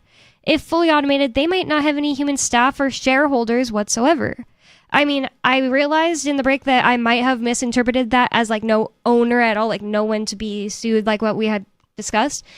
Shareholders might mean just like only, people who have shares in it, but there might have to be an owner. Because that's what I was saying when I said like this is like breaking my brain and making me think like the future is going to be totally different than anything I could have imagined. Like property it can be owned by AI. That's crazy. Yeah, what would be the point of a simply AI operated company with AI shareholders or whatever? Like nobody could be held accountable. I don't even know who would, why would you run it? There's nothing to invest in. I just don't quite understand. Yeah. It does break my brain too. We have a caller on the line though, so let's go to the phones first. Turd Ferguson in Pennsylvania, in the Commonwealth of Pennsylvania. You're on Free Talk Live. What's on your mind? Well, first of all, just for the record, the Navajos during World War II were called wind talkers, not code talkers. Just wanted to clear that up. I just finished rewatching season 1 of Euphoria just earlier today. Very artistic show. Sydney Sweeney. It has some girl in it that she thinks hot, right? Well, there's a bunch of girls in that show, honestly, that I think are pretty hot. Sydney Sweeney probably being my favorite. But the show itself is very artistic. I'd forgotten all about season 1. It's very well written, very character driven. Rue is a great character, and Zendaya is a fantastic actress. I was just really impressed. I agree now. I never watched anything with Zendaya other than the dance show from Disney when I was a kid. And I've never watched Euphoria, and I don't want to give that Levin guy, what's his name? Sam Levinson. I don't want to give him any money. So what I did, because the 3rd season was just looking too interesting when I was seeing things about it on Twitter, I was like, no, resist. What I did was I watched reviews on YouTube, and there's this guy that literally walks you through the whole episode. He tells you what happens and shows pictures, and sometimes maybe even clips. I don't remember right now if there are clips. I can't remember. Maybe clips like without sound or something, but that's how I watched all of season 3, and I was like, this is actually pretty fire. Well, it was awesome, but if you don't want to give them money, why not just torrent it? Yeah, pirate it. Why don't you just pirate it? It's not even just not wanting to give them money. Like, this took less time, 1. Like, I was just like, that's also just a waste of time and filling your brain with stupid things. And then 2, I was able to totally enjoy this. Like, I was like, oh, this is, like, honestly perfect. I liked the idea of, like, the guy, like, reviewing as he went on, too. It wasn't just telling you what happened. If I can find the YouTube channel, I could tell you what it's called. He does it with multiple other shows. The other thing is, I don't think I'll ever be interested in the high school ones. Like, this was more interesting to me because it was like season 3 is they've graduated high school and what goes on afterwards. And I actually do think Rue is a really interesting character now, and I don't really care much about Sydney Sweeney. Oh, I think she's a great character. Sydney Sweeney's character is pretty good too, but it's definitely a character-driven drama, that's for sure. It's very artistic. A lot of the imagery actually almost reminded me of the cinematography in John Wick 4, almost to like for an extent. I don't know. I just really like it, the Shrewsbury Carnival starts 1 week from tomorrow. It's gonna be banging, and from what I understand, there's this one lady who's going to be different about this carnival in Shrewsbury. That's not like every other carnival in every other city across America. Like carnies, alcohol, vomiting. Like what's different? Well, I don't know if I'm allowed to get too much into it. I don't want to, poison your airways. And I can't really say everything that I want to say on the radio. He likes that underage girls show up there. I didn't say that, but I was going to say you didn't say it. One of the artists that's playing there, I guess she's technically. I've seen her play the carnival once before. It might have been maybe 5 or 6 years ago when I was walking around there tripping on acid. But she's, I guess, more of a country artist, a solo acoustic country artist, but she's so young and so pretty and has such a good voice that I think she would be a tremendous pop star. she should just abandon the country, in my opinion. And Lots of people go do. Country pop thing. also? I mean, ultimately. I don't think all country is pop, but anymore, I would say it can yes. totally be like a crossover. But I wouldn't say it like has to be pop. Right. I just don't know what the difference is. yeah. I mean, they've got a chart, and you go up the chart for the reasons that you do. You used to sell albums. I mean, it's pop. I mean, it's just That pop doesn't with a define different sound, like a the little more genre twang. of pop. The genre of pop isn't just about being popular. It's like usually short, repetitive, catchy chorus. I'm not talking about pop. I'm not talking about popular music. I'm talking about the genre of pop, Right. which Bonnie understands Right. clearly. Which is two different things. And I do think pop music, the genre is sexier and kinkier, and it's more fun to listen to. I do like poppy country, like Casey Musgraves. Do you like her? No. Have you actually listened to like Butterflies by Casey Musgraves? No. I think you'd like High Horse more. It's more poppy. The music videos, because she's like really beautiful. You'd like it. High Horse is great. I do like beautiful women, that's for sure. She is really beautiful. She's from Texas. Oh, interesting. Well, I was going to say there was some conversation after I hung up last night of that insulting my taste in music. I was not very happy with it. Somebody said something about liking the Taylor Swift album. I hate Taylor Swift. I hate her too. But you know, Well, if you want I to defend think your that- honor, there's always the chat room at chat.freetalklive.com, right? I think Chris has not finished putting it back up. Yeah. From what I understand. I he can needs hardly he needs to imagine. get on that. How long does it take to do this? It's really confusing me too. And Apparently years. You should get on, Mark. yeah, somebody should. Because me and Ian tried, and Ian was like, "You might as well just delete it, Penguin." And Penguin was like, "No, we'll get on it." And that was like seriously like 6 or 7 months ago. So I don't know. Yeah. Yeah, I did. I really liked making fun of Cocktail and some other people in that chat. You know, I feel like I actually spent a lot of time in there. It'd be cool to get that thing back up and running so I can have it back. I wonder if we One of could my just get favorite a things to Discord do. again, and they just wouldn't drop us. There's I a mean, chat that at would be fine with me. markedge.org. You can go there and chat. Wait, what's it? What is it? There's a chat at markedge.org. You can chat on the videos okay. that are there. Is it a Matrix chat? It's not a Matrix chat now. Oh, okay. Well, that's what everybody likes now. But yeah, we could get a Make your own maybe we Telegram could get a group and Discord. share it around. Another solution. There's Yeah, a Free Talk Telegram's Live not as Telegram fun as group at Discord. telegram.freetalklive.com. Go in there and chat. Oh, yeah, I think that's a send only. Like the only, I think only Free Talk Live admins are allowed to post in it. What is Yeah, the but- URL to that one? Telegram.freetalklive.com. You can go in and chat on the things that the admins have started talking about. There's nothing that they can do. Just start talking on one of their posts. I just put one in there. Nice. Well, I can certainly give it a try, but yeah, I mean, Telegram does not compete with Discord or Matrix, though. I mean, Matrix I actually do think is the best because does seem to be, on some level decentralized, which I like. Discord I think is a little bit cooler, but Matrix has the decentralization, so more private. I do like that. So, yeah, but it would I be like that cool too, but to just- Well, look, I mean, you can light the fire under Penguin's butt. He'll listen to you, Mark. He hates me. And that's partly my fault. I'm sure Why does he hate you? Who? Chantel? No, Penguin. I could probably be a little bit nicer to him. You know what I mean? Yes. Maybe that would help. Yeah, but Mark, he'll definitely listen to you though. And I'll tell you what, I'll even commit now to being nicer to him. And then maybe together, Mark and you and I can join forces and we'll save the Matrix chat from the I was clutches of convinced there for a Mr. moment. Penguin. Well, Wait, what? I said I was almost convinced for a moment. Okay.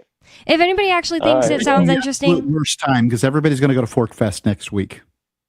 yep. Are you going, Mark? I'm not. Everybody but me. Yeah, I didn't think you were going, but then you. I'm going to Costa Rica. Yeah, I thought so.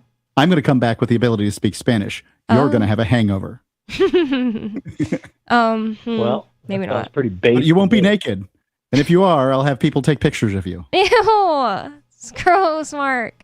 No, I won't be, and there won't be any nudity at this Fork Fest. That's the whole point, or not the whole point, but that's the one rule. Yeah, that's the whole point of this Fork Fest. Close. Point that at this point, I don't even know if I believe you. That's a good point. I just have to keep saying it because we don't want any confusion. That is the one rule. This really, really cool guy. And by the way, he told me on the phone the other day, he is a longtime Free Talk Live listener. Like, he hadn't listened in a long time, but he used to listen all the time, like 10 years ago.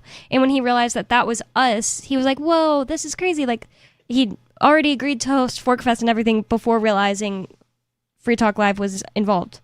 And he said he hadn't really revisited Free Talk Live in a while. So I know, that's so cool. He said it was a full circle moment. Oh, huh. Well, just wait till we have naked listeners at his event, and then he'll see how full circle it is. No, it won't, because that won't happen. We already have an enforcer. Footloose. Bring your BB gun so you can ping them. Oh my God. Footloose is going to remove anyone. Any naked libertarians. Trust me on that. Nobody. Yeah, Footloose is going to physically remove. The libertarians believe in physical removal if anybody shows up to somebody else's private property where they have a rule and breaks it. So, yes, we do. I'm sure it won't just be Footloose either. Could Footloose actually do anything?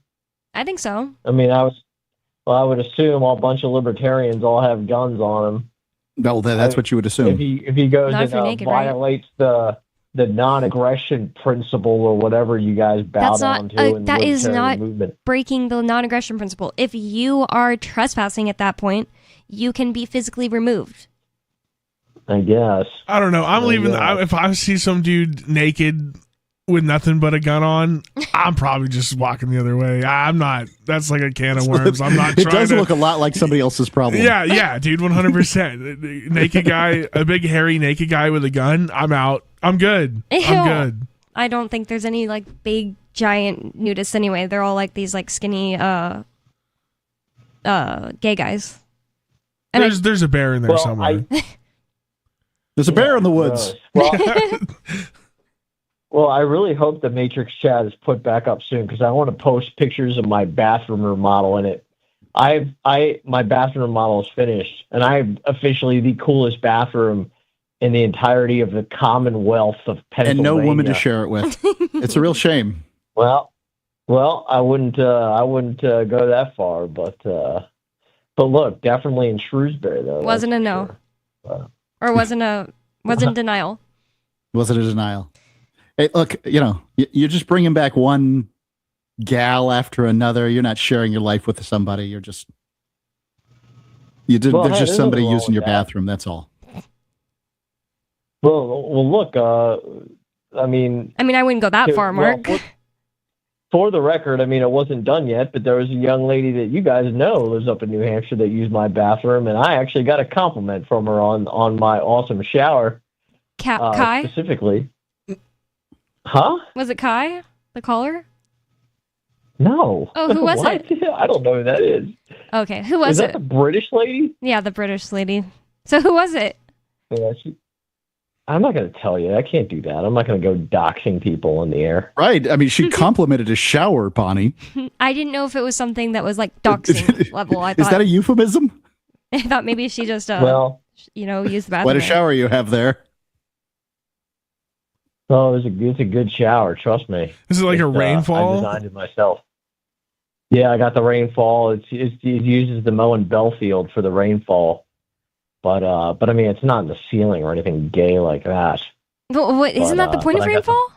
I thought that's what the point of rainfall is. I think gay is like spall-setting jets coming at a 45-degree angle from the floor.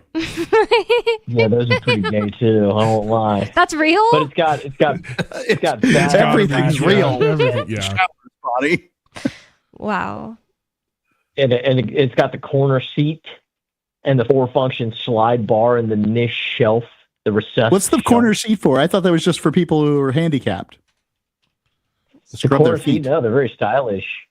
What I like to do, almost I just like a lot of shelves, I so I can put my stuff in there, and I don't have to bring it into the shower with me. Yeah, or get one of those things that constantly fall that you have to. Right. There's like a add-in shower. Like the suction cup things. Yeah. I have a pretty good one that has not fallen, but they're hard to find. Yeah, but it annoys the crap out of me when my razor falls and the head pops off, and I have to go chasing it around the shower. Yeah, and you're scared it's gonna hit your ankle on the way down.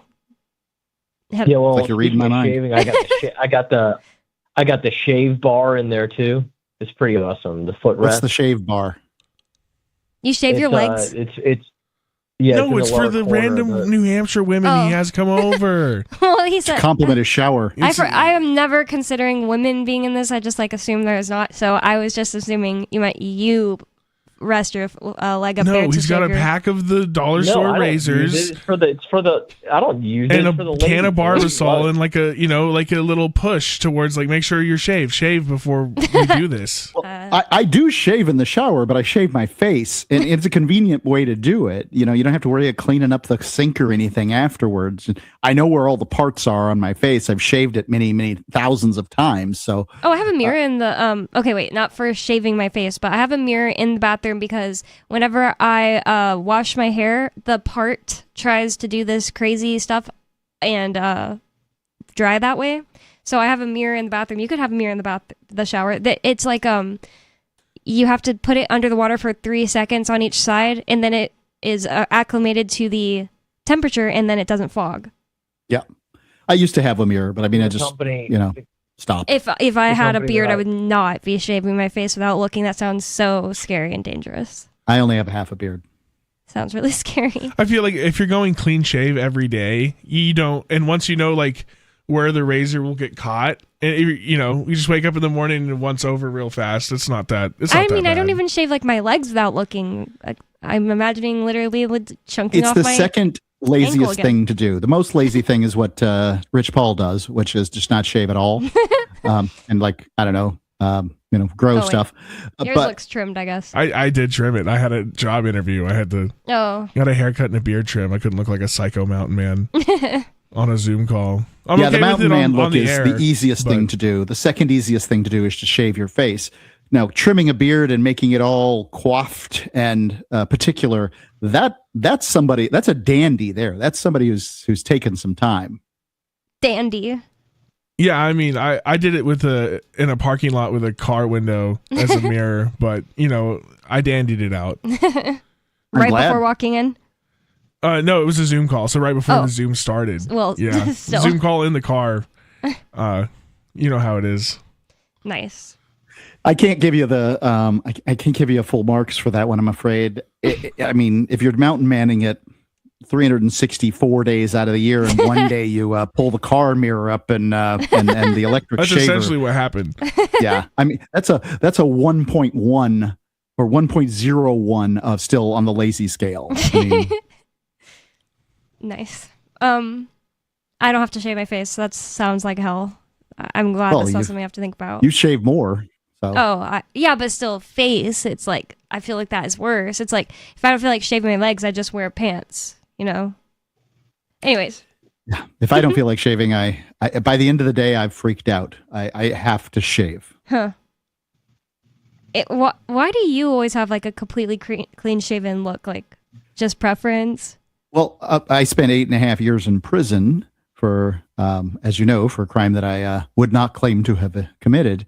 And their rule there was that you had to shave your face every day. And so I went from age of 18 to 28 having to shave my face every day. So almost like being in the military. Yeah, pretty well. I mean, probably more so. There's probably places in the military that if you won't want to shave, you can get away with it for a day or something. And so I've become acclimated to the notion of shaving, and that's just how that's going to go. I can't even imagine you with facial hair. Now this conversation. I used to have one of those little Vegas punk beards at the bottom, like a Howie Mandel, or almost thinking. I don't know what Howie Mandel looks like, but really, I'll look him up. I mean, I've seen him over time, but I wouldn't be able to say what is his facial hair. I say a soul patch. That's what makes me think of. That's what Ian had. Soul patch, no. Ian's the soul patch guy. Mine's the little beard underneath the soul patch. I pulled up the chin. You guys, but I have a strong butt chin, so why would I cover that? So I have one too, but it doesn't make me say why would I cover that. I'm just like, whatever, have a butt chin. You can't. Yeah, that's what I'm saying. I looked up you and Ian's black and white early 2000s photo shoot. I don't see the... That's hilarious. I'm trying to see if I can find a picture of you with the... One listener got that one time and like went through and renamed all of the pictures. Like one of them he called Blue Steel. Another one he called Wrists. Like it was just hilarious. It seems pretty gay looking back on it. What is Blue Steel supposed to mean? Like Blue Steel's some comedy show where the... no, it's a joke Ben from the Stiller? movie Zoolander. Oh, because because he was the supermodel and he would like make a look. Yeah, it's like the Smolder from Tangled. Yeah, but he only had Smizing. one look, and he named his one look 1,000 different things. That's funny. Okay, yeah. I've never seen that, but somehow I've just seen it referenced enough. I finally... Everything in with Ben Stiller in it is absolutely hilarious and makes me cringe because that kind of comedy just makes me cry. What? I watching other people be embarrassing bothers me a really? lot. How do you feel about watching something like Jackass? You know, I can do I love Jackass Jackass. because for some reason it's on purpose in a different way. So I actually waited in line because I thought it was the most Jackass thing I could do. Nobody else is at the movie theater. I'm out there at 11 o'clock at night with a tent waiting for Jackass tickets to come out gosh. at the Hollywood 20 in Sarasota. Which Jackass? Which iteration, Mark? The first one. Oh, wow. So if the anybody's first interested one, wow. in that Euphoria recap thing, it's not just Euphoria. They recap all kinds of things. It's called Movie Files. It's like a pretty entertaining, fun black guy who will go and review movies. Like I'm weird like that, though. I have watched movie reviews, far more movie reviews than I've ever watched movies. Like sometimes I'm just like, what was this movie about? I watched the review and I'm like, oh, I'm satisfied now. I don't need to watch it. Yeah. That is a really good way to get around actually having to watch a TV show if you want to hear what happened and get all the references and everything. More Free Talk Live coming up, 603. Thanks for the call, Turd. Obviously, you can call him about whatever's on your mind, because that was a totally jumping around subjects type of call. You can call about whatever's on your mind. 603-283-6160 is the phone number. More Free Talk Live coming up. Don't go anywhere. It's Free Talk Live.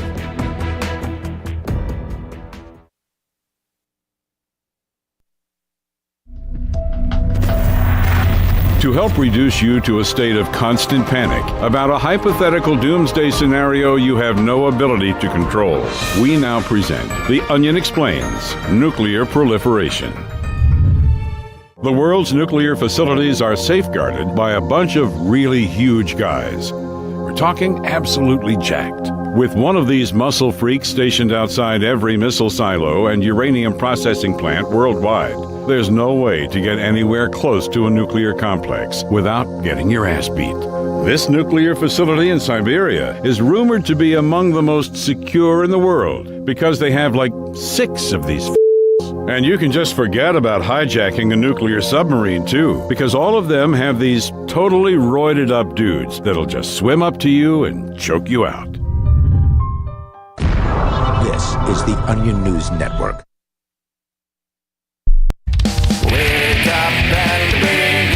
Eleutheromania, the insatiable desire for freedom. It's the new 3-song heavy metal EP from Captain Kickass. Available now on your favorite music app or get it directly from CaptainKickass.com.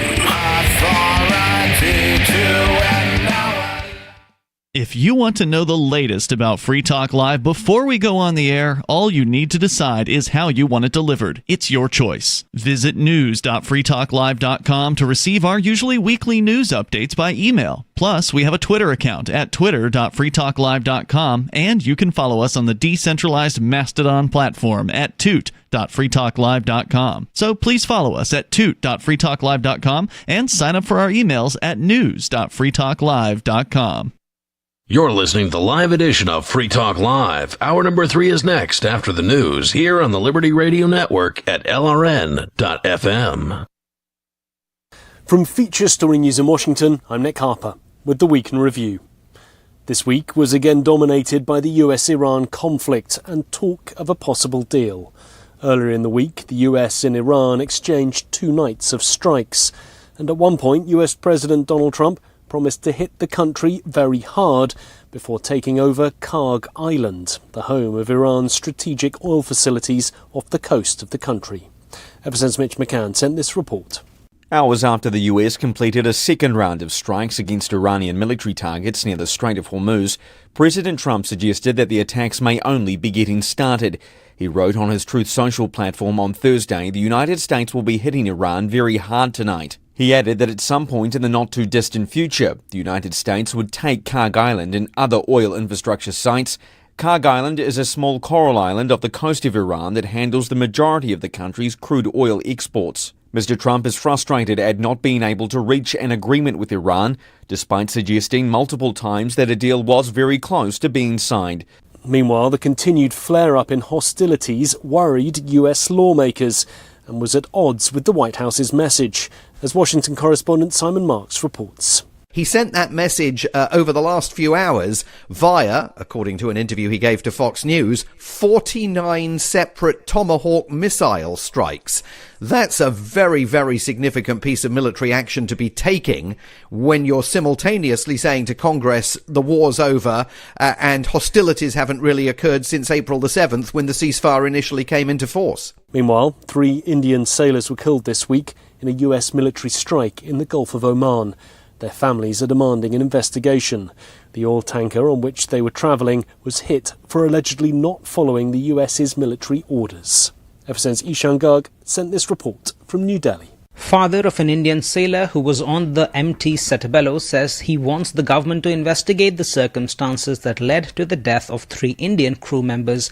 US Central Command confirmed on Wednesday that it carried out precision strikes on the vessel's engine room after the ship allegedly failed to follow US military's orders, while Washington's blockade of the Strait of Hormuz continues. The Indian government says it has lodged a strong protest with the US and called for an end to hostilities in the Gulf region.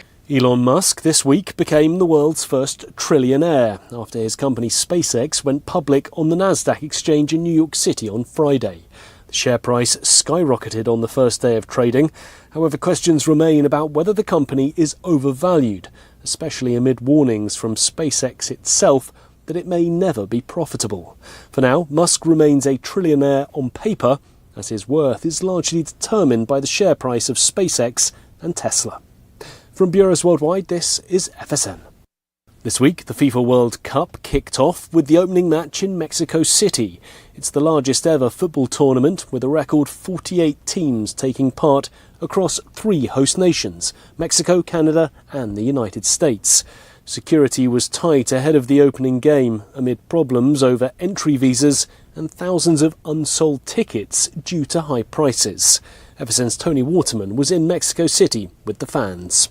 Those ticket prices ranging, most of them from hundreds of dollars into the thousands of dollars per ticket, really puts this World Cup out of reach for the average soccer fan. I was talking to a couple just yesterday who said they spent $7,000 on 2 tickets to today's opening match between Mexico and South Africa. And those are tickets that are in the nosebleed section of this stadium here in Mexico City. So that is very expensive for a lot of people. But as you mentioned, the FIFA president really defending this ticketing strategy, saying that it's a reflection of the demand for the World Cup. This week, renowned British artist David Hockney passed away at the age of 88. He was best known for his paintings of swimming pools, including one titled Portrait of Two Figures. It sold for over $90 million and held the world record price for a living artist. FSN's Laura Bentley sent this report from London. Hockney's work has been long admired throughout the 20th and 21st centuries since he made his name in the art world in the 1960s. A statement from Hockney's representatives said he passed away peacefully at home on the 11th of June, just 1 month before his 89th birthday. The director of London's Tate Britain Art Gallery described Hockney as an immensely important figure and an endlessly inventive artist with a unique vision of the world. And that's the Week in Review. That's Feature Story News. Nick Harper reporting. Researchers were able to successfully teach a father how to communicate his emotions with rudimentary hand gestures. The stunning development happened after Stanford researchers spent 9 months trying to train 42-year-old Pittsburgh father Ron Myers to express simple sentiments like pride and love in a way few thought possible. To conduct the study, researchers used large, simplistic diagrams depicting hand gestures a dad might use to show emotion in a way Ron could easily comprehend. We would often leave Band of Brothers or 30 for 30 reruns on to help him stay comfortable. When Ron was able to successfully identify an emotion, he was given rewards to reinforce good behavior, including buffalo wings or a moment to read a page of a Tom Clancy novel. Despite Ron's breakthrough, researchers say he still has a way to go before achieving full emotional maturity, as after several months of work with Ron, he still retreats to the corner of the lab to look up drywalling techniques on the internet whenever his real family drops by to see him. This is the Onion News Network. You can stick it to the man and big tech. Join our FTL social mastodon at social.freetalklive.com.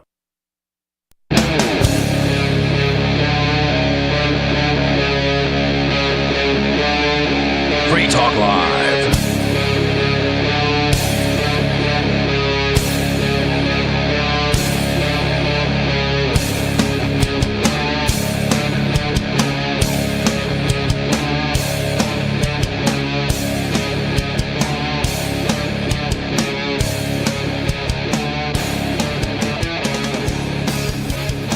It's Free Talk Live, talk radio that you control. That's 603-283-6160, 603-283-6160. And if you're tired of the oppressive rules and moderation of the big tech social media sites, our Mastodon server at social.freetalklive.com can set you free.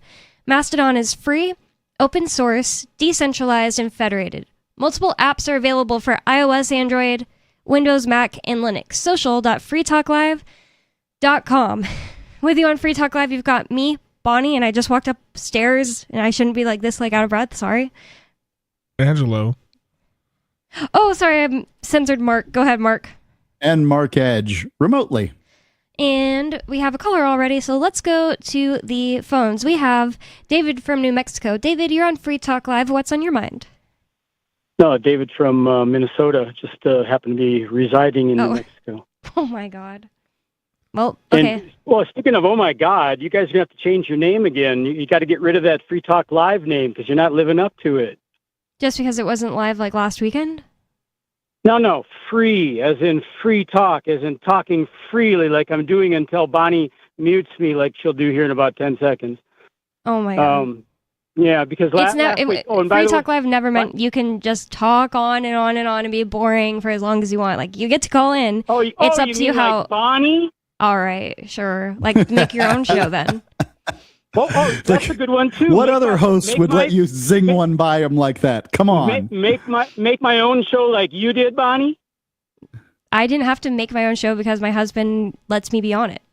Forces her to be on it because she was the only one who would step up and do it. What kind of like insult is that? Like, have you never been like successfully married? Oh yeah, you haven't. So when you're actually successfully married, it's like, well, you just share things. Sorry, it's a hard concept. Successfully married is defined as your husband being he's in prison. That didn't change anything about our marriage. Listen to third grade Bonnie.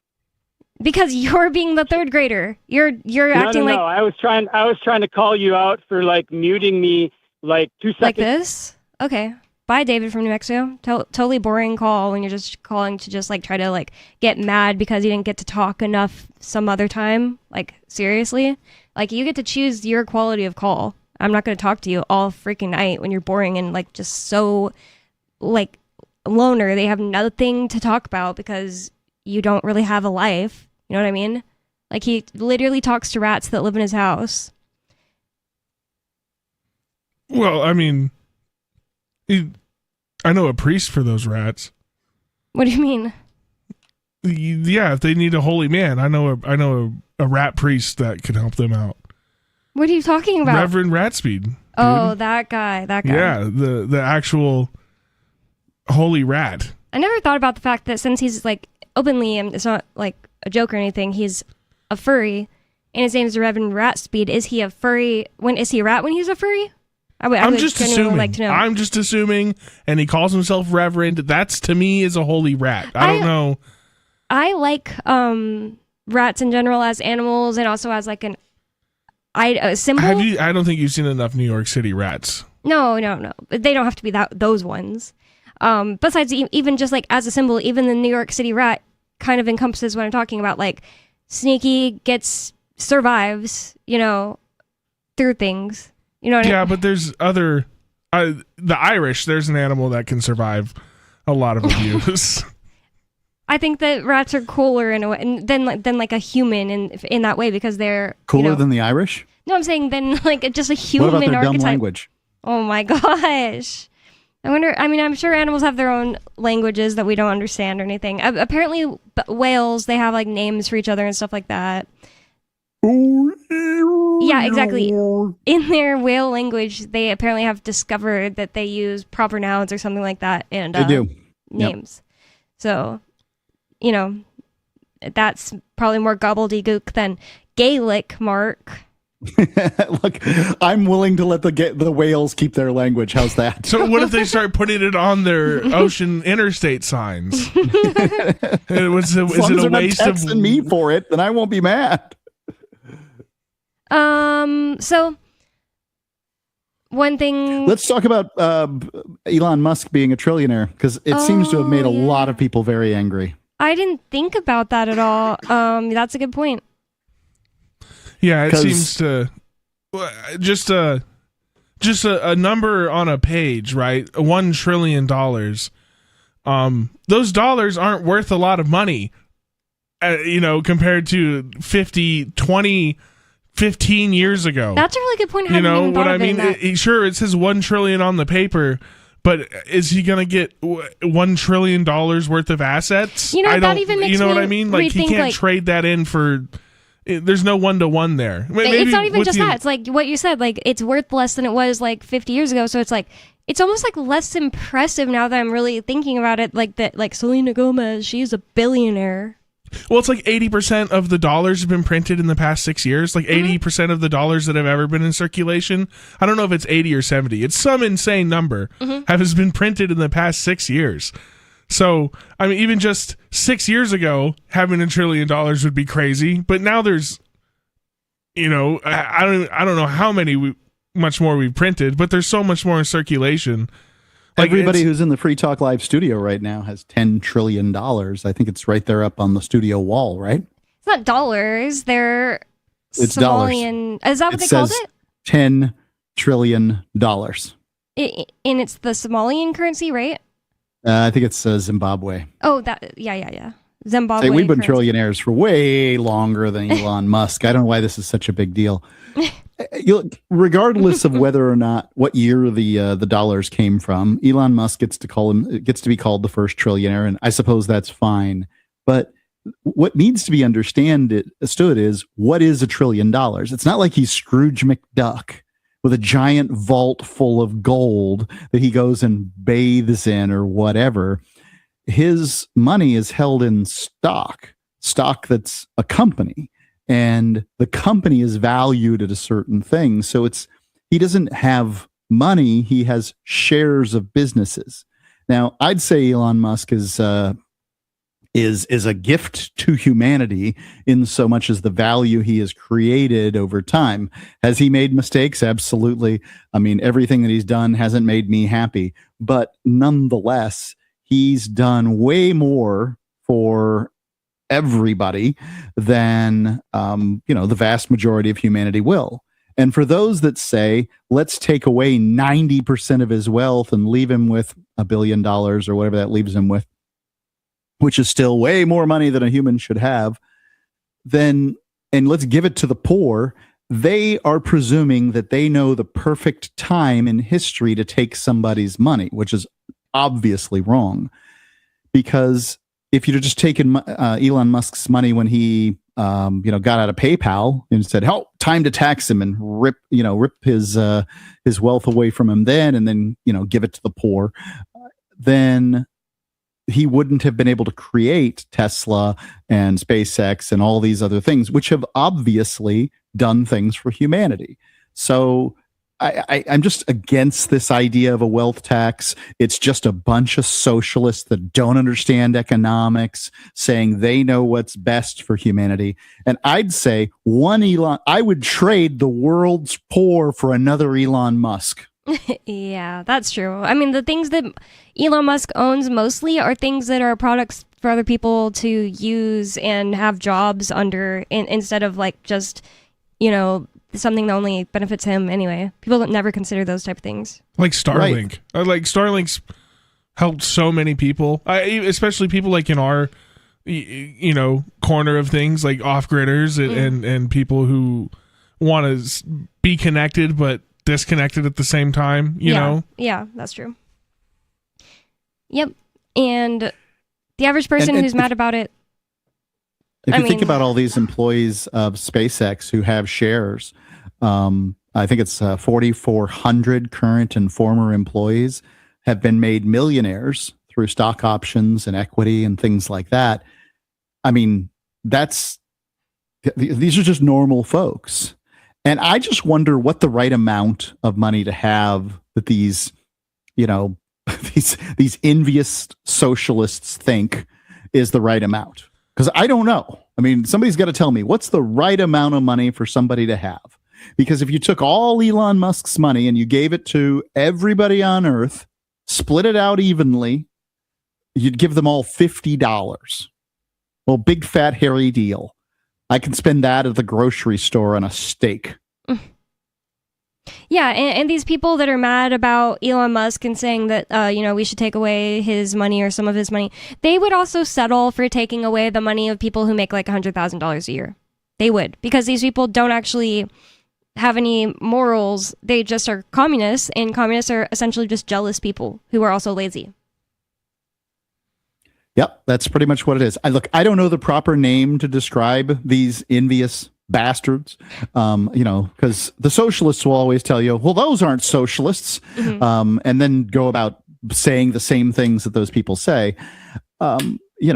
So I don't have good names for these folks that are just basically driven by envy, but I think Elon Musk's done great things. Now, what is SpaceX going to do for the world? Frankly, I don't know. I mean, I'm not that interested in what SpaceX does. I like some of the pictures that have been posted on X, and I suppose that makes my life better than, some starving kid in Southeast Asia or something. But I mean, whatever.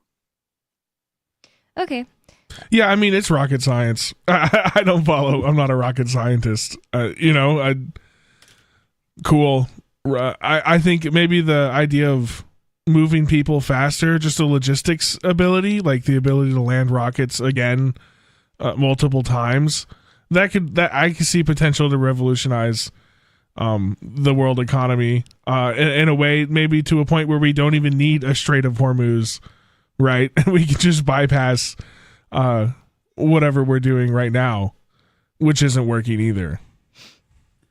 Right. Wouldn't it be cool if the Boring Company came and, created a pipeline from Kuwait past the Straits of Hormuz where everybody could pick up their oil in Oman or something?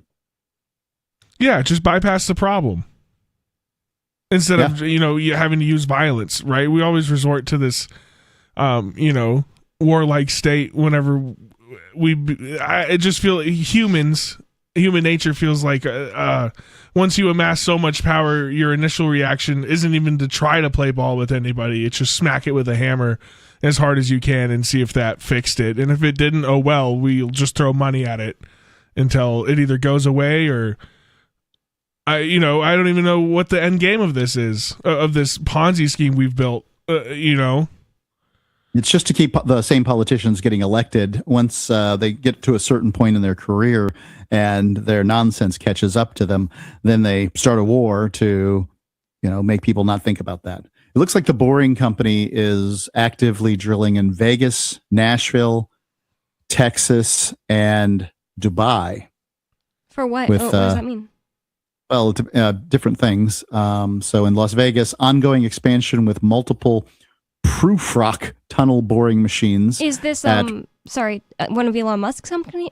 Is that Yeah, what I brought up? Musk has the boring company, but I'm not sure. Is this for rail? Or are they trying to build rail tunnels? Well, that's what it was created for initially, to go down California. And of course, the California politicians don't like Musk. So anything that he comes up with is a bad idea. And anything that might make traffic better in Los Angeles just has to go. Anything that might make life better at all in California has to go. But supposedly there's already tunnels under California that I guess the super rich and powerful have access to. Are you saying conspiracy wise, or that there's some kind of? Well, I've just heard that because I've heard it conspiracy wise, but not confirmed wise. I haven't heard confirmed. I know there is confirmed a tunnel in Vegas that gets you from the airport to the Strip in record time. There's a Lana Del Rey album called "Did You Know That There's a Tunnel Under Ocean Boulevard?" Is that a real tunnel?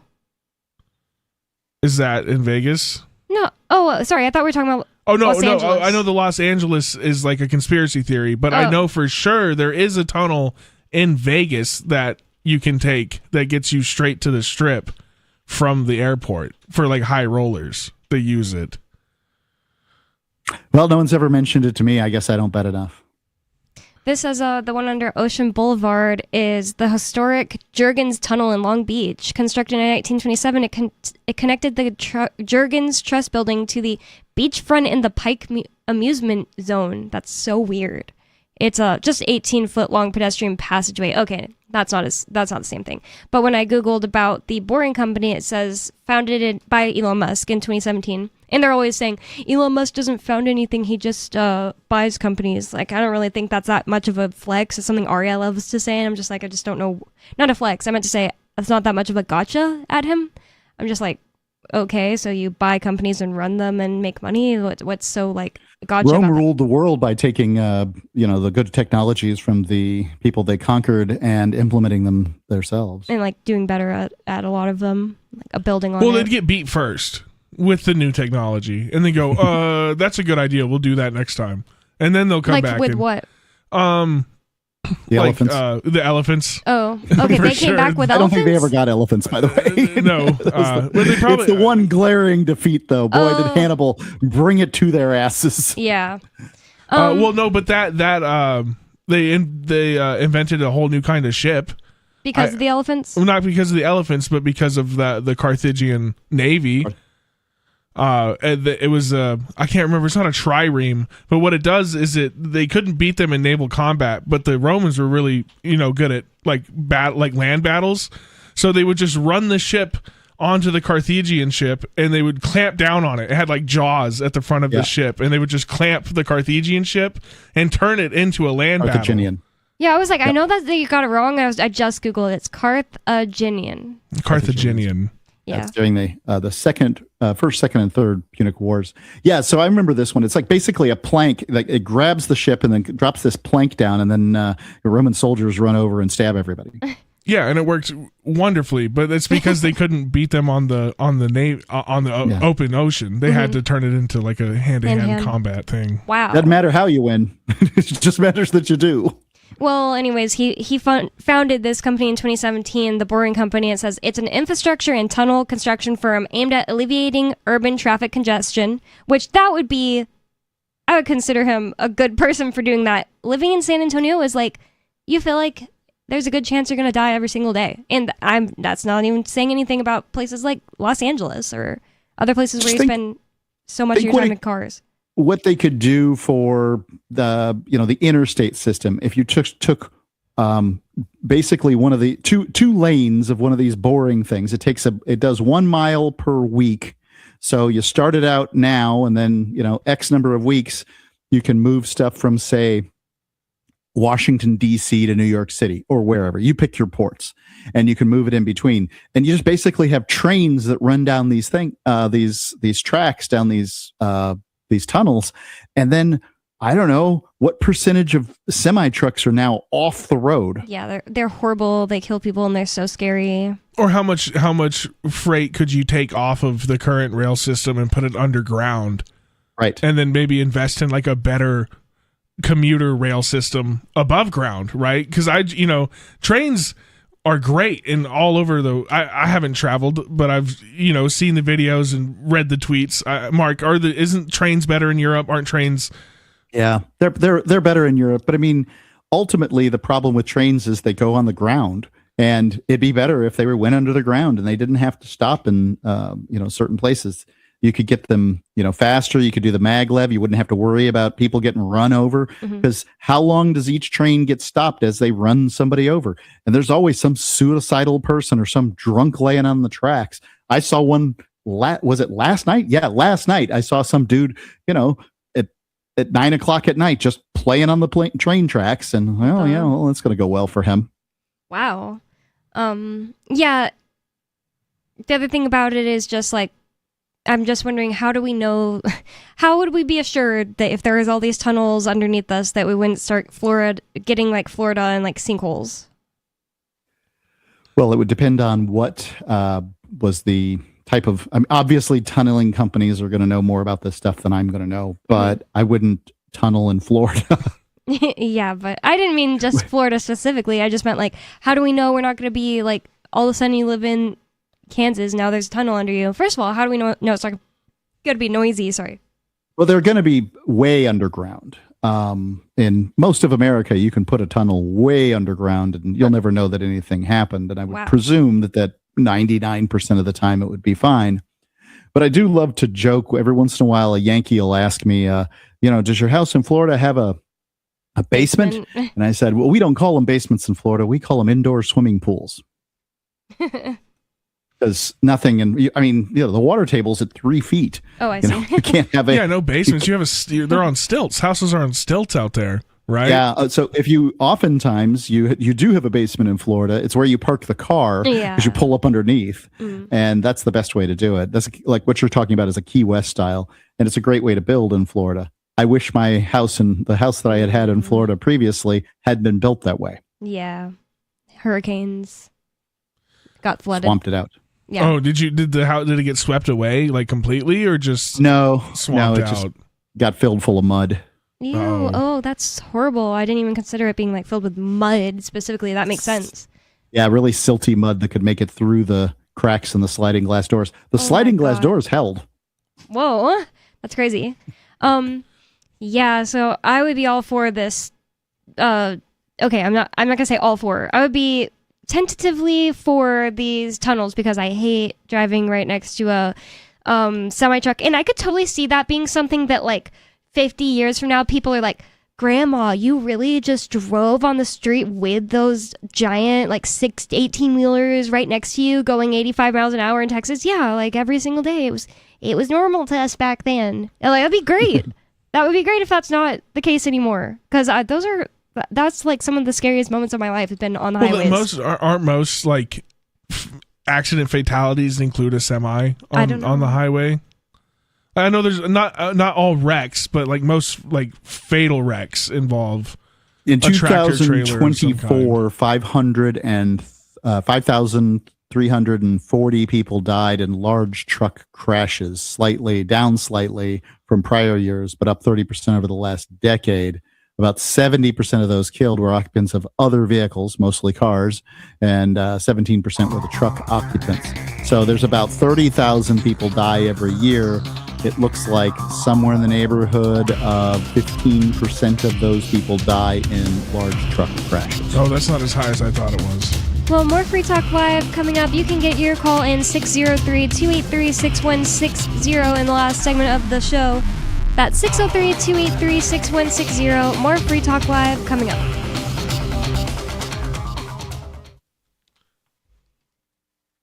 The Free State Project has reached its goal of 20,000 liberty lovers who've pledged to move to New Hampshire and get active to achieve liberty in our lifetime.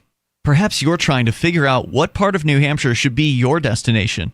If so, consider Keene. You'll find more than 150 reasons to move to Keene at move.freekeene.com. Keene is famous for its historic, publicity-generating activism, as well as being the liberty media capital of the world. It's home to freekeene.com, New Hampshire's destination for liberty activism, news, and opinion. For years, we've been compiling over 150 reasons to move to Keene at move.freekeene.com, where you'll learn about some of what's happening here and what makes Keene a great place to live. If you love liberty, you'll probably enjoy anywhere you end up in the Shire. But do your due diligence first. Please visit move.freekeene.com for the full list of over 150 reasons to move to Keene. That's move.freekeene.com. From Feature Story News in Washington, I'm Nick Harper with the Week in Review.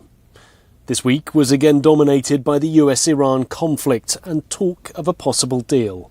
Earlier in the week, the US and Iran exchanged 2 nights of strikes, and at one point US President Donald Trump promised to hit the country very hard before taking over Karg Island, the home of Iran's strategic oil facilities off the coast of the country. FSN's Mitch McCann sent this report.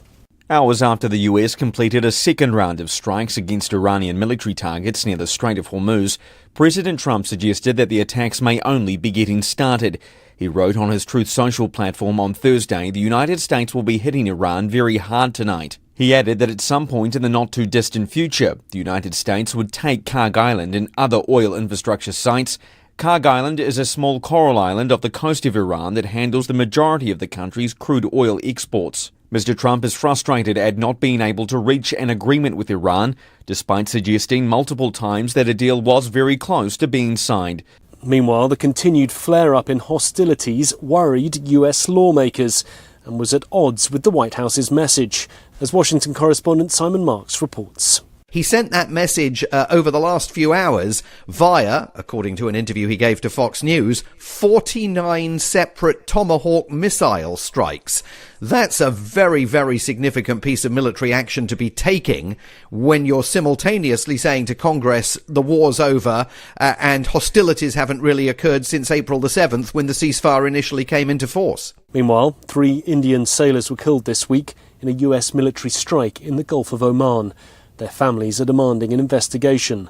The oil tanker on which they were travelling was hit for allegedly not following the US's military orders.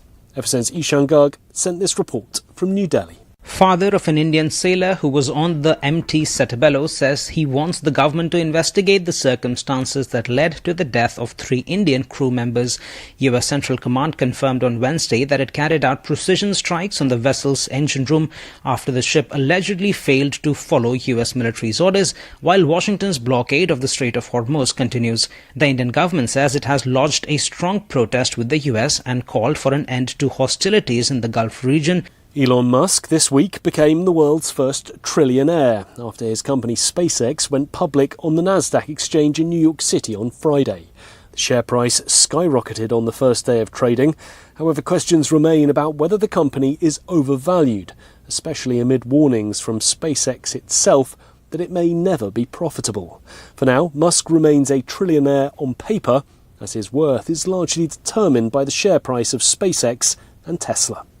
From Bureaus Worldwide, this is FSN. Don't miss a moment of Free Talk Live. Get our archives daily via our podcast at feeds.freetalklive.com.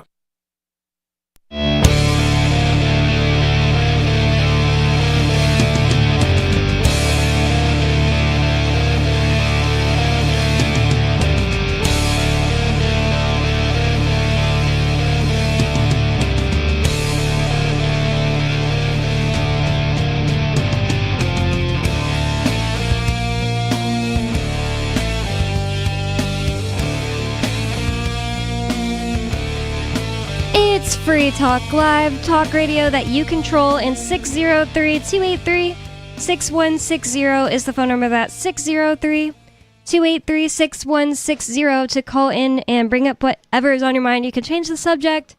You can tell us we're wrong about something. It doesn't matter because it's Free Talk Live. So you can disagree with us, and that's your prerogative. The number to call in to get in on the conversation with us is 603-283-6160. That's 603-283-6160. And with you on the show tonight, you've got me, Bonnie. Angelo. And Mark Edge, remotely. And, I feel like we talked everything I had to say about Elon Musk becoming a billionaire. Trillionaire, sorry. Like me, with my Zimbabwe dollars. Just like you, he's finally so what happens when the US dollar does crash and that $1 trillion is worth is everyone going to still be mad about it? Well, the US dollar is crashing all the time, right? I mean, it's it's a slow descent. But the funny thing about it is that everything's in a slow descent. And when you compare, there's nothing to compare it to other than things like gold, to try to describe the devaluation of, fiat currencies. Will it continue? Yes. But I don't know whether it'll ever go into hyperinflation.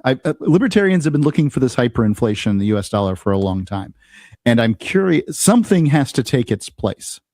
Now, you could make the argument that something might be Bitcoin or some other cryptocurrency.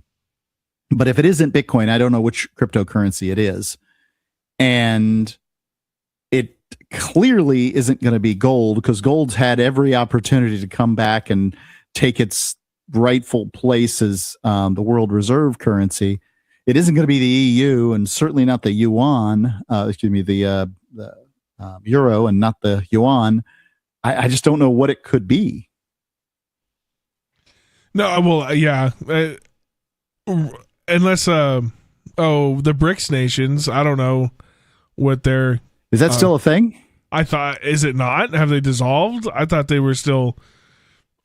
As far as I know, I thought they were still doing their thing, trying to build the opposite. They can't get along very well. Well, neither can our government. It doesn't seem like we're getting along very well with anybody at the moment either. Pretty much every nation can get along well enough to agree that the dollar is the currency that they want.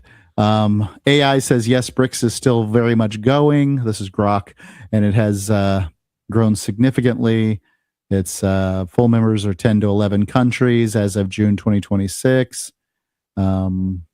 Challenges, internal differences exist, and expansion has slowed for now, is considerable, but the bloc remains active as a platform for emerging economies. Bottom line, BRICS is not only still going, it's bigger and more active than ever, with India steering through 2026. I mean, China and India are dealing with a border dispute. So that's a big deal.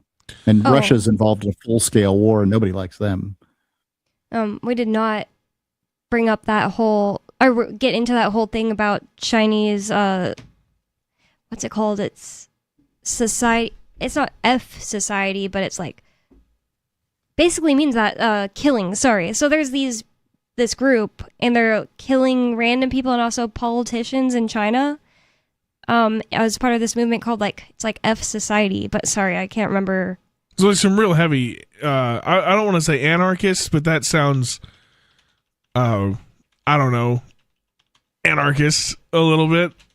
Yeah. And more of like the 90s grunge style. It actually technically started in the 90s, which would really, really surprise me. But there's been a recent surge of mass attacks in China where frustrated individuals carry out fatal acts such as driving into crowds or stabbing civilians, often referred to as revenge on society crimes. That's what it's called. Revenge on society.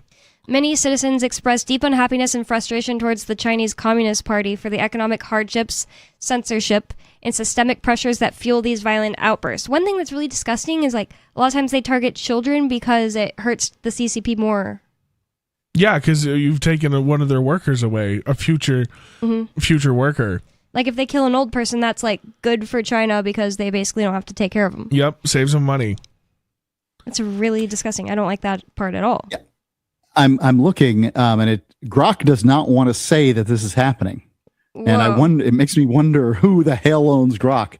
So finally, after just Peng in it. It says, yes, revenge and society attacks, and it has the Chinese letters, are a recognized and growing phenomenon in China. I mean, they were saying, no, there's no terrorist activity in China. Weird. No, revenge on society is a very dangerous and self-destructive mindset, but it doesn't say anything about China. And I'm like, in China, finally they say, oh yeah, I get what you're saying. Yeah, sure, there's been indiscriminate lone actor attacks, mostly stabbings or vehicle rammings, where individuals often face personal crises, lash out at random strangers, including school children, to vent anger at society. So just like the Chinese version of school shootings, if you believe that school shootings are a real phenomena and not an orchestrated, some people. I mean, I think it's probably a mixed bag. Like some are just orchestrated, and they sent the MK Ultra kid into this school to make a event, and some are probably just an actual kid that is mad at the world. Yeah. Well, what would be the difference between an MK Ultra kid and one that's mad at the world? I mean, this is the part that I don't get about this. What happened to going postal? What happened to going postal? People used to go crazy. That was the whole term, going postal. Well, yeah. You'd go nuts, and you'd go into a mail place and shoot it up. That was like the whole thing. No, that was just one person that did that. She was it? I thought it was like post office. I thought it was like a regular occurrence. No, it was a woman that worked at a post office and got mad one day, like left work and then came back to her place of work. I think it was a woman, and killed everybody at the post office. Or I don't know if it was everybody, but killed a bunch of people. And then for whatever reason, that one stuck where it's like now the term is going postal. Huh. I don't know. Am I wrong? I would have guessed that there was more than one incident. Yeah, but that's what I thought. I was always under the impression it was more than one incident. And that was like the big thing for anti-gun people to point at for a long time. And then suddenly this new phenomenon of teenagers deciding to turn on their fellow students popped up. Here we go. So in 1986, in Edmond, Oklahoma, there was a post office shooting where a worker killed 14 people before suicide. This was one of the deadliest workplace shootings at the time. Between 1970s and 2000s, there were multiple postal-related rampages leading to the stereotype. Wow. And libertarians love this because this is the bureaucracy, right? The post office is a huge bureaucracy. And this is what bureaucracies do to the mind of humans. They're just not good for us.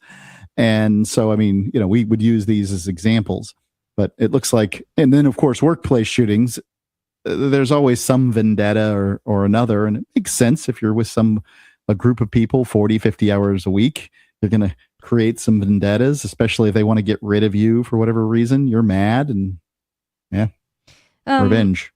So yeah, I guess it's kind of like a mix between both things. Like there was a person that was like the one that was really famous. Apparently it was Patrick Sherrill. I don't know why I thought it was a woman. Like that's a lot less common. So I don't know why I thought it was a woman. Yeah. A 45-year-old letter carrier for the Edmond, Oklahoma post office. Yeah. And was the very model of a toxic employee and known as Crazy Pat. Sherrill had a long history of bizarre and unsettling behavior, such as wandering around his Oklahoma City neighborhood, peering into windows, making obscene phone calls to neighbors, and tying up stray cats and dogs in his backyard with wire. Ew. So anyways, sounds like the type of person that would be... Sounds like a standard government employee, yeah. So yeah, it sounds like there was this one like really famous one, but also like there was multiple. That's so interesting. I didn't know that. That seems like it's like maybe has something to do with like the chemicals in the tape or the...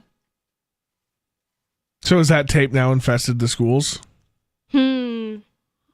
That's a good question. What? I mean, like what changed between now and then to where like to somebody shooting 20, 30 of their classmates, people they've known for 10, 15 years. That I don't know. That just feels like a weird. Yeah. It points less to something like, the tape or whatever chemicals. It points more to the bureaucracy theory because schools have gotten more like bureaucracies. At my high school in Texas, you had to wear a badge and had to be facing forward in the hallways at all time. There was no, it was really hard to sneak out of the school. You were just treated like it was like so bureaucratic, definitely. I can see how that can break people, and I can see how the Chinese system, especially for a young person that is already, probably born to a lower class, like they have no shot. They know they have no shot. There's no getting out for them. They're not going to break through and suddenly become one of these Chinese millionaires that you see flying all over the world talking about how great China is, or one of the influencers that get paid to hype China. I don't know what'll. This is just going to get buried. The Chinese government will probably continue to bury this. I mean, Grok didn't even want to talk about it, right? Grok did not want to talk about it. I think it's interesting, though. China is trying to do what it did, and I can't remember when it was exactly, but somewhere in the early 2000s, they were basically subsidizing manufacturing to the point that, they were undercutting local manufacturing in lots of countries. And now all you have to do is look at Temu. All you have to do is look at what they're pricing things at on Temu, and you will understand what the whole plan is. Because as far as price goes, Amazon simply cannot compete with Temu.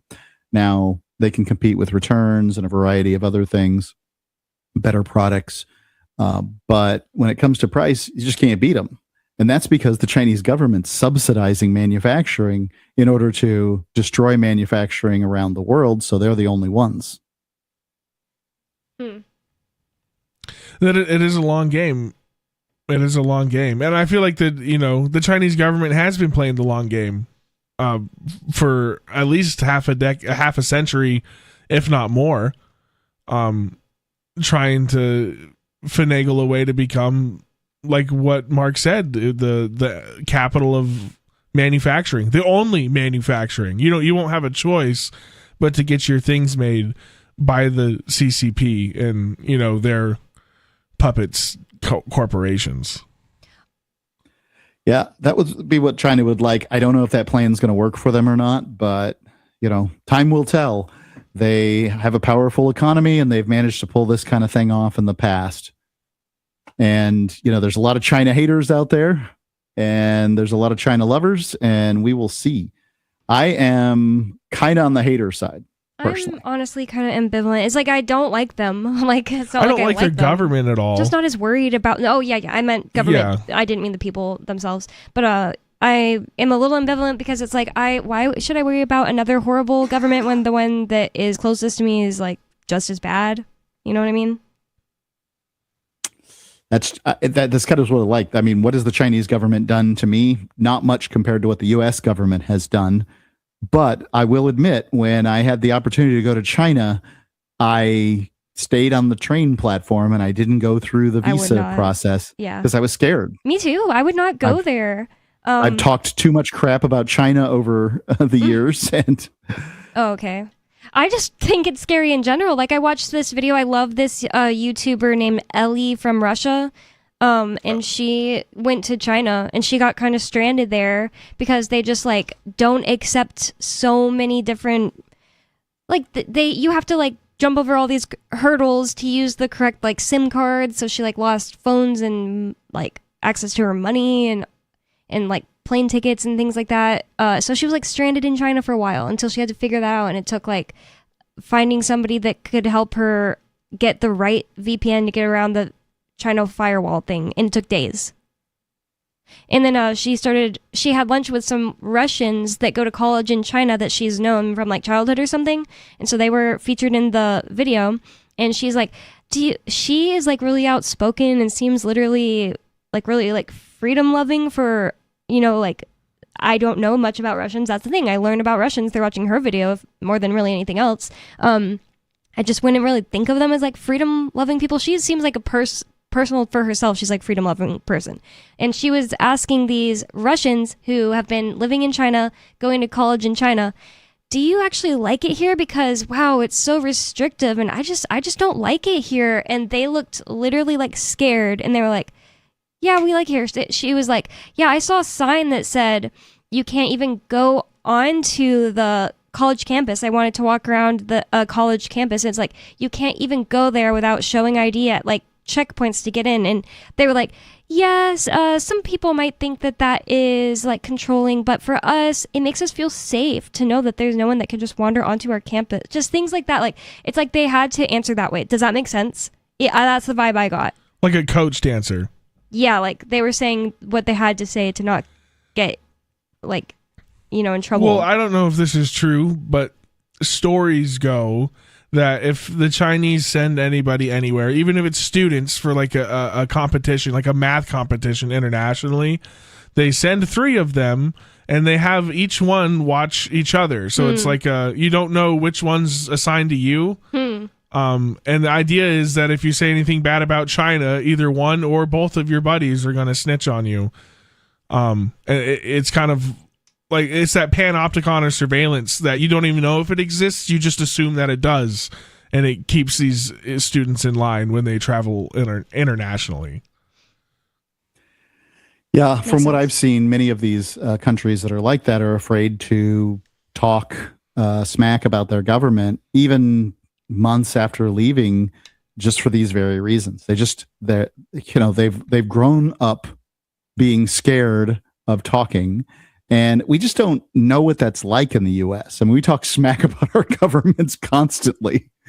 Everybody does. Whether the blue side talks smacks about the red side talks smack about the blue side, and everybody's like, yeah, this is what freedom is. Oh, isn't it at the end of the day? Kinda. Ian sent me this, and it's also like international news and pretty interesting to me. I had not heard about this. Switzerland. Swiss voters reject proposal to cap population at 10 million. 10 million. How would they do that? That's crazy. So I didn't know that they had proposed it. That would even be like through immigration cap it, or you can't quit. We're gonna hit 10 million, and then everybody who gets pregnant after this is a mandatory abortion until an old person dies. Right. That's what I'm saying. It's like, how would they? I want to know if this article says. It's from The Guardian, and it says, Swiss voters reject proposal to cap population at 10 million. Far-right plan would have obliged the Swiss government to limit the population currently at 9.1 million to 10 million by 2050. It says, voters in Switzerland have rejected an unprecedented far-right proposal to cap the country's population at 10 million in a divisive referendum dubbed the Swiss Brexit. Some 54.79% of voters were against the proposal by the Swiss People's Party, and 45.21% were in favor. That sounds a lot closer than you'd want it to be if it meant people were getting mandatory abortions. I really doubt it's that. It says turnout was 58.86% of the total population that could vote. A different outcome would have obliged the Swiss government to limit the population, currently 9.1 million, to 10 million by 2050, enacting tough restrictions on family reunification, which means migrant. Yeah, right? That's what it sounds like. Residency permits and asylum if the number had reached 9.5 million before that date. Under the proposals, if the threshold of 10 million people was exceeded before 2050, the Swiss government would have been obliged to withdraw from the country's free movement agreement with the EU, ending its access to the bloc's single market. I don't know what that means. The bloc's single market? Isn't that Schengen zone and the ability to sell and move within there? I don't know, honestly. I had never heard of this. The SVP, which has the most seats in Parliament, has for years fueled anti-immigrant sentiment, especially concerning workers from neighboring EU countries. Interesting. So it's not just like people from Africa. The party had insisted that a so-called sustainability initiative was needed to address the increase in population, which it argued was putting pressure on Swiss infrastructure, housing, social programs, natural resources, and way of life. Switzerland's population has grown far faster than that of surrounding EU states, rising by 23% since the Free Movement Agreement came into effect in 2002. Economic output has risen by about 24% over the same period, government figures show. I mean, I could totally see it putting pressure on infrastructure and way of life and things like that if a bunch of people that aren't from there just suddenly move in. Well, especially if that infrastructure is tied up in government planning so it can't catch up with the explosion in population because you're not allowed to build anything, right? A lot of these issues we're having with so many people. I mean, I'm no fan of immigration, not at the level it's at right now in some of these countries. But even so, a lot of the stress that's getting put on the infrastructure is caused by government regulation and not allowing people to build more homes or more places for people to live, which would in turn create more jobs for these new people that have arrived, right? When the Italians got here, they went and built their churches and their houses, and they gave themselves jobs and kind of like spread out. These immigrants aren't allowed to do the same thing right now, at least. Well, they're allowed to. They're not going to because they're subsidized. And this is what Europe's going through. If you want to know what's going to happen in the U.S. if we continue down the same path, all you have to do is you can get 10 years look in the future by looking at Europe, where they've been subsidizing immigration by giving all kinds of free stuff. Immigration's not the problem. The problem is welfare. And it has problems if you give it to your citizens. It has problems if you give it to immigrants. It's a terrible idea for the same reason that they won't let you feed the bears at Yellowstone Park. That's why you should not be giving subsidies to refugees and immigrants. If somebody wants to, what you do, if you want to help people, is you make a free place where they can work hard and feed their families. And that in and of itself should be plenty. But somebody's always out there looking to buy votes. Well, you've been to Switzerland. Have you been there recently? A couple of years ago. Oh, did it feel anything? I mean, stepping foot on a country doesn't somehow give you more information. I think you know more by reading the news than you do by stepping in a place. I was just going to say, does it feel crowded or like horrible? Like you would know if you went to Los Angeles, like, ew, it feels crowded and horrible. You can't drive 5 miles in 5 minutes. It takes 45 minutes, type of thing. That's not my experience. No, it's a lovely place. It's one of the nicest places I've been. Certainly love Zurich, but very expensive. It just seems like I would have thought this was more about migrants from other countries and stuff. Like, especially this is probably like bank workers and things. Like worker visas. You don't need like a visa to work in other EU countries now. So like a Swiss bank can hire a German person and just have him move to Switzerland, and now that German man is owning a Swiss house and occupying Swiss land. I see how the far right guys are framing it as like, hey, these guys, they took our jobs. Yeah. Yep. I don't know. Yeah. Well, they always do that. And the thing I have to say about the they took our jobs notion is people who say that don't understand whose jobs they are. A job is a relationship. It's like me complaining that Bonnie doesn't want to be married to me and not Ian. Well, that's fundamentally what it is, right? Yeah, you're right. Look, if Bonnie wants to marry Ian because she's crazy, and not me, who's already married. That's right. We're not going to talk about the mental health of my wife. That's a completely different topic. Yeah, I mean, it's a relationship. Both sides have to agree. So if you claim that somehow I owe you a job because I want to employ somebody with a different skill set who will work for a different amount of money from a different country, like, you just don't understand whose job that is. You think it's yours because it was created here. FreeTalkLive.com. Thanks for listening. So the protection of life, liberty, and property is what the Free State Project is all about. But it's an effort to move 20,000 people who understand. It's about demonstrating to the entire country that, yeah, we can have a free market, a truly free market. Making it just a freer, great place to live. It's the world's largest voluntarist libertarian community, and it's only getting bigger. That's amazing, to be able to move to a place where other people passionately believe in being free and independent. What the Free State Project is managing to do, though, is to put their money where their mouth is. It's physically getting up across the country and saying, let's go someplace and let's demonstrate the power of these ideas. There's a lot of kind of philosophy that surrounds liberty. There's a lot of thinking about it and talking about it. But here in New Hampshire, people are doing it. 101 Reasons Liberty Lives in New Hampshire, a documentary by Free State Project Early Movers. Watch it free at 101reasonsfilm.com. 101reasonsfilm.com. Are you tired of your taxes funding endless occupations around the world? Antiwar.com is run by people who understand that wars abroad become wars at home, wars on our freedoms. Antiwar.com is dedicated to bringing you the latest in news, views, interviews, and reviews from the top movers and shakers in the anti-occupation movement. Antiwar.com has it all, from thorough foreign policy analysis to interviews with whistleblowers who used to run the military-industrial complex. Anti-war, pro-free market. That's antiwar.com. What if you want to hear the latest episode of Free Talk Live, but all you have is your phone, you forgot to download our archive, and you have no data connection? You can call our Listen line at 641-793-0191.